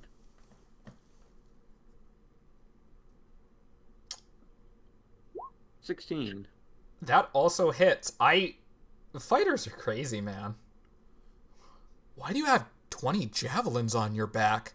Well, I throw 2 a turn. If I'm in combat for a while, I might go through half of it. Like 1 minute of combat. Like Gates of Babylon. Yeah, I'm just imagining somebody throwing javelins repeatedly in a minute. Like, Jesus fucking Christ. Imagine being that enemy. That's terrifying to be against. Oof, 9 does a decent chunk. Slow doesn't stack, right? I would say more than once by the weapon that have this property, the speed doesn't exceed 10 feet. The reduction doesn't exceed. Sorry, yeah. I dropped the word reduction. The speed doesn't. The speed reduction doesn't. Yeah.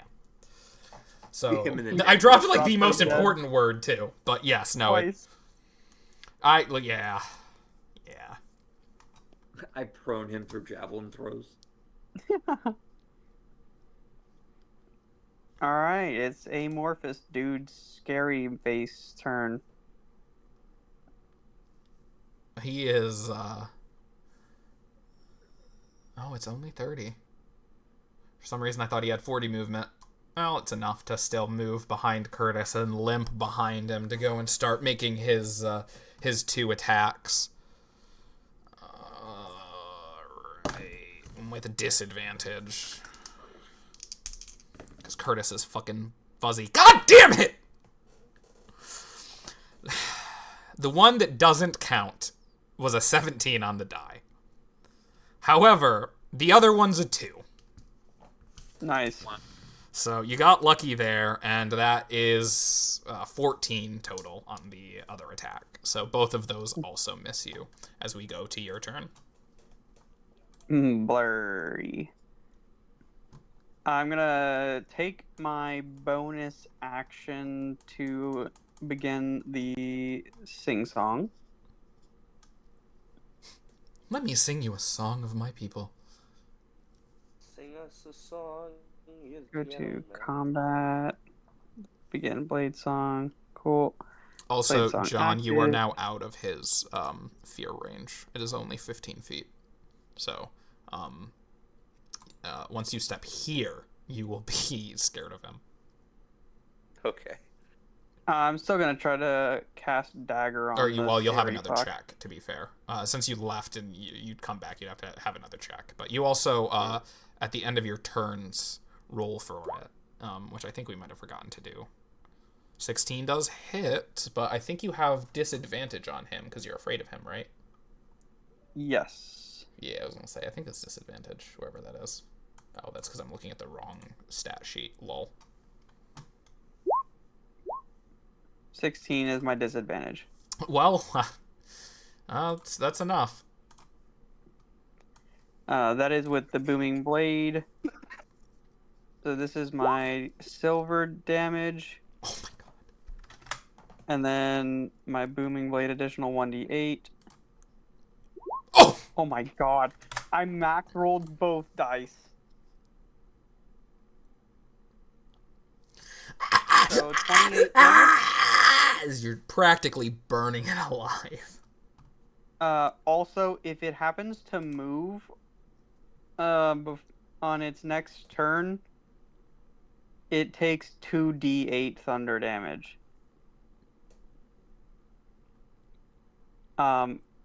Knowing that, I'm going to try to move away from it and give it an attack of opportunity at disadvantage. Okay. That's cool. Both of those are 17s. So no, wait, let me see. Is it 23? Right? Fuck, where's Slam? He has so many words and they don't do shit. Yes, 23. 23 does not hit because my sing-song is active. Nice. My AC is 24. That's crazy. So they need to roll an 18 or higher to hit you. 18 or higher on the die, and then I have shield spell. Yeah, right, exactly. I told you I could solo this one. All right. Well, it is Vindex's turn if you're all done. I'm all done. All right, then. Show him the meaning of family. Show him the meaning of family.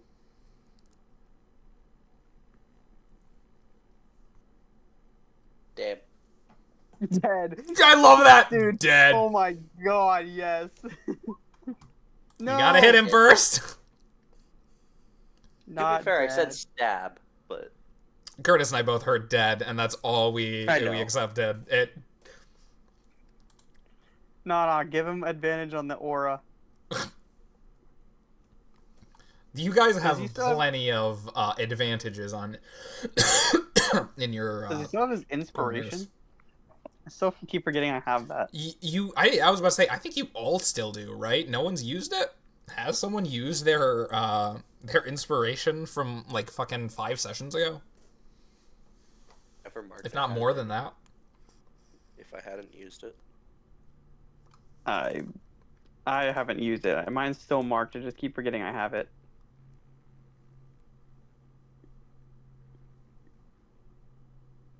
Is that not the thing that's around? No, because this is right. Yeah, because this is you're not using this character sheet, right? Me? Yeah, you're not using the one in Roll20 because that says level 1. I use it to roll. That's okay. Yeah, I was gonna say because this is a level 1. I don't think this has everything. I'm pretty sure you use something else, so it would be in that sheet. Yeah, it won't probably. let me change the levels if I manually enter all the stats.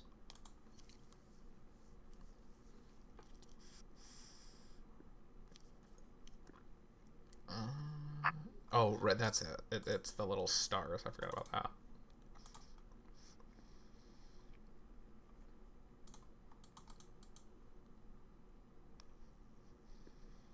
Yeah, I'm pretty sure none of you have used your inspiration. If you do want to use it here to try and reroll that attack.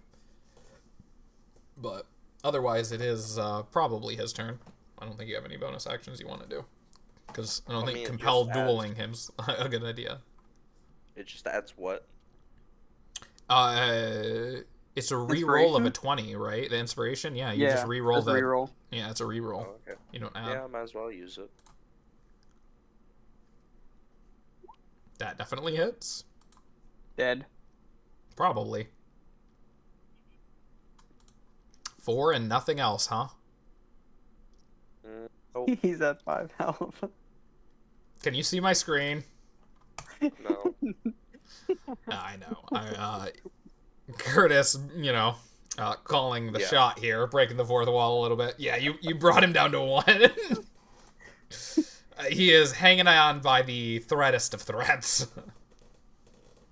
Use your bonus action to threaten him to take him to jail. See if he kills himself too. As it is now his turn, he is going to just put his hands up and start just shape shifting back into his more amorphous shape. Oh, enough, please.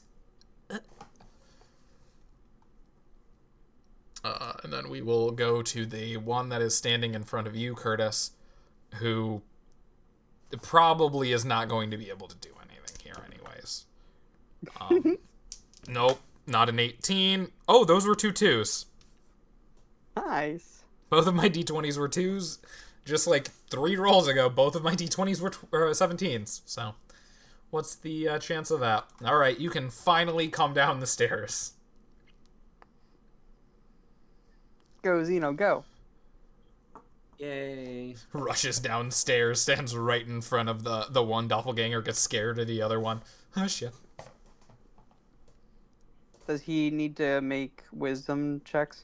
I was about to say, if he steps here, it's because it's 15 from him, so you are still in it. Have it active, right? You have it active. John is out of it. At the end of your turn as well, you were supposed to re-roll. It's a DC 12 wisdom, remember. I mentioned that on when I said earlier that John had gotten out of range and that he should have rolled at the end of his turn, and we forgot. So yeah, no one is afraid of him at the moment. But the one in front of me also had it active, right? Or does it only when he goes to change? I'm not gonna lie, it tried. And I just, like, in my head was like, both of you aren't afraid of it. I forgot that theoretically, my bad. I forgot that Zeno might be, but I'm just gonna say that it didn't work, and so he changed back, and he has to try again on his turn when we go back there, because I forgot to do it last turn too. So we'll just say that he doesn't, because he's embarrassed. It didn't work. Right, you guys were not scared of him, so he's gonna try a different face. 20 on the end of my turn, so I'm no longer afraid. Yep, yeah. None of you are afraid. It is Zeno's turn. He's coming down the stairs. I stop right there and I attack the shade in front of Curtis with my glaive. I mean, they're not shades. They're just more shapeshifters. There aren't actually, ironically, no shades here. To be fair, they really didn't expect to get attacked. I attack the shapeshifter with my glaive. I think it's 10-foot reach. It's crazy. Yeah, nat 20. Oh, damn. I don't know why I clicked the details to see what the modifiers were. 13 damage. See, I don't see how you see 13. I see 9. Well, it's 9 because plus the 4, because Jay was saying that we add our bonuses again because we're doubling everything. Right, but no. So he just clicked damage though. He didn't click crit damage. He clicked crit damage. Is that? Oh no, you're right. It does say crit damage. I was just like, but that's what he rolls for normal damage. That's just what was my assumption, and I clicked details and to look at the +4, not even paying attention to the 2d10. See, that doesn't make mathematically that doesn't. So it would be 13. Because you rolled 2d4, and if you hover over the 9, it shows one was a 1, one was a 4. So you got a 5 on your 2d10, and then your modifier's +4. But because I was saying I do double damage total, even the modifier, you would be adding another +4, so you're actually dealing 13 damage. Yeah, so rules are supposed to be that we deal 9, but Jay's doing more damage on crits for us, so we just have to add our additional bonus to it again. Yeah, I was having the characters do more damage to you, so I figured you should probably also be doing more damage to them, just as the point of being fair. No, what I'm saying is like, so I rolled a 1 on one of my D10s, and a 1 and a 4. Mm-hmm. Right, but both of those should be adding a +4 to them. Right, that's where we get the 13. Yeah, 1 + 4 is 5, and then 4 + 4 is 8, 5 + 8 is 13. Okay. So yeah, I guess 13 points of damage. And I'll attack again. Just stop getting crits and it won't be so crazy. Hey, finally, an 11 doesn't hit. So you graze it for 3 damage. I'm gonna have to tweaking these guys' healths. Crazy. Yeah? I made a pun on the word graze. I mean, I think the other way gives you more damage, though, if you just double the number outright. If you just click regular damage and then double the whole thing, it's probably easier. That's what I'm saying. Like, I think it gives you more damage as well. No, I mean because if you just click damage and double it, it can, especially in circumstances like that where you roll a 1 and a 4. But because sometimes if you roll like let's say a 2, yeah, it'll be 4 plus 8, so you'll have 12 total damage. Versus if you roll, a 3 and a 4, like that's significantly more, even though they're just slightly higher. Like that's 3 total more damage. It adds the opportunity for more damage, but also it is a little bit harder to get the like maximum damage.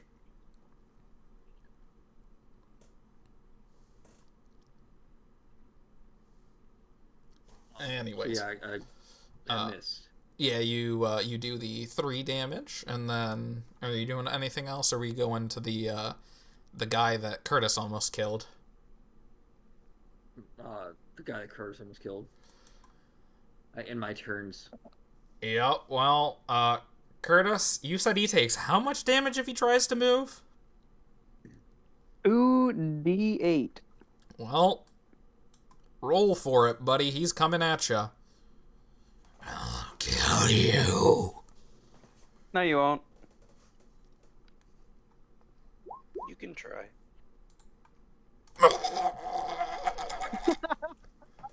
He takes a step and a thunderous boom fills the room as he explodes into a mist of red. He goes to take a step, just ready, just arm raised, and you can see just his body just tensing up and freezing as it looks like was taking a large step, but keeps going and just falls to the floor. Just dust coming up from his body. I didn't mean to DM that, but I really had the. No, I understand. How did you want to do this in my mind? I get that. How much did I do to that fucker? A lot. You 40 can. Total I was about to damage? say you can count that up later. You did do almost all of his total health. 40 I think total in one round. Yeah. Oh no, wait. You did do everything to him, right? He didn't get attacked by John. Yeah, that was the. Yeah, Jesus. All right. Well, speaking of which, that was max roll on 3 out of 4 dice. Yeah, it is your turn, John. Yeah. Stab. Stab. I'm gonna finish the job. Not even putting him in like handcuffs. You just nah. Oof. Addaloo. Oof. I mean, just pitiful. It like arms up, and just giving you every sign of giving up as you do not, and just stab him through, killing him as this amorphous blob kind of falls into an almost puddle at your feet. Jerry's face is horrified, now wondering what the fuck is Vindex's oath. I mean, if he sees this as protecting the crown, I can understand. Very much so.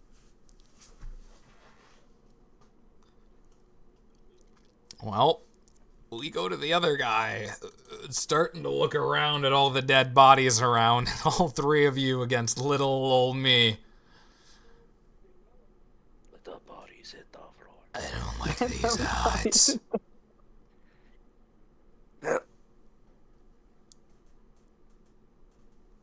He's going to just kind of look around and just take a step over here as he just begins morphing and shaping, again becoming this unsettling visage. So everybody has a DC 12 wisdom saving throw to make once again. This should be fun.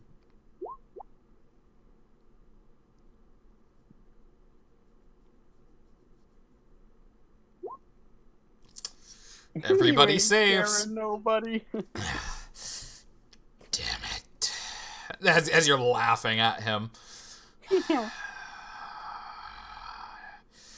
He just winds up and just takes a half-hearted crack over at Zeno. Clearly his heart's not in it, but he is not going down without a fight. As a 14 is what he rolls to hit you. Yeah. We'll roll again for another hit, this time on Vindex. Oh, natural 20 on you, Vin. Can't believe it happened. It's a +6. You're not doing this to me. He does hit, though. Only by 2. Actually, I took another feat when I respec my class. It says allies within 5 feet of me get a +6 modifier to their AC if they're attacked after I was attacked. It's called the fuck you DM. Yeah, right. Called the fuck you DM. I'm gonna use my reaction instead of saving someone else and taking damage for them. I'm gonna grab Zeno and pull him in front of. That's fucking hysterical. How much am I taking? Call it the old Uno reverse. So 13 plus 8 is 21 total. And it is bludgeoning. So 18. Boom. As it is now Zeno's turn to honestly probably end this with a couple of good hits.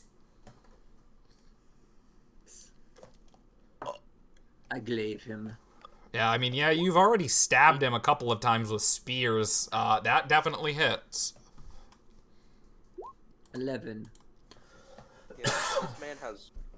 There's like 5 spears and javelins sticking out of their bodies. He took one of the spears out. There is one of the javelins out. He did take one out, but he has got another one still in him, slowing him down as he is just trying to make his way.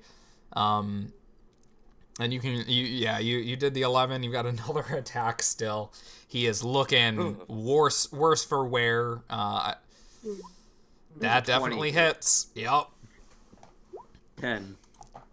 He is looking weak and rough, bloodied, bruised, and beaten. This man is, well, not really even a man, but barely alive, just panting and standing. It lives. Would you like to pass it over to Jerry for what is almost definitely the final turn of this combat? Stab. Yes. I cast Booming Blade Dagger. 16 hits. I don't think there's any amount of damage you can do that's too little. The minimum I can do is 8. There is technically an amount of damage you can do that keeps him alive. So I've done 7. Now if I roll a 1 on my Booming Blade die... Well, remember, it's doubled. Because it's silver. So it's 14 plus 3. So the minimum I can do is 15. Yeah, no, you literally cannot keep him alive in an attack. Now, Curtis, how would you like to do this? I channel the amount of thunder energy into my dagger as it vibrates in a shining purple, glittery silver mist. As I whap it across the flat end of the blade onto the forehead of this shapeshifter, as it sends shockwaves down the body of this amorphous being, blows its head across the back wall. Like a baseball bat. Can I ask why Dagger is such an effective spell? It doesn't cost spell slots. It's almost like Eldritch Blast. It is one hell of a cantrip. It is an amazing cantrip. So how did you like my 29 AC disadvantaged attack setup that I came up with over the last week? I mean, it's pretty good. I'm impressed. I like that you are thinking of combat in mind in your combat useless wizard. I'm glad that you are able to not only like hold your own with the damage, but yes, use your spells to at least keep yourself alive. Stay alive is the name of the game. No damaging leveled spells. Right, like Vindex really hasn't shown much of a problem staying alive, and even Zeno is healthy and not too easy to hit. How much damage does one of those guys hit do? 2d6 plus 4. 2d6 plus 4. If it crits me, I'm at... That's 46 up to 24 plus 8. That's 32. They could almost one-shot me if I'm not careful. Yeah, because they get 2 slam attacks, and they...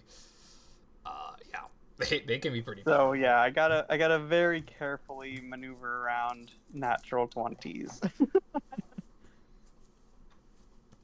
Can I shield spell a nat 20 or no? No. I mean, natural 20s on attack rolls are the, like, auto crit hits. I didn't think so. There are... I was asking. Yeah, I was gonna say, there are ways around that and everything, but... You roll a 20, you're hitting. Alright, do we want to end here and then go through the rest of the stuff later? Yes. Okay. Perfect time to end. Oh. And we level up. Kidding me. And Not quite.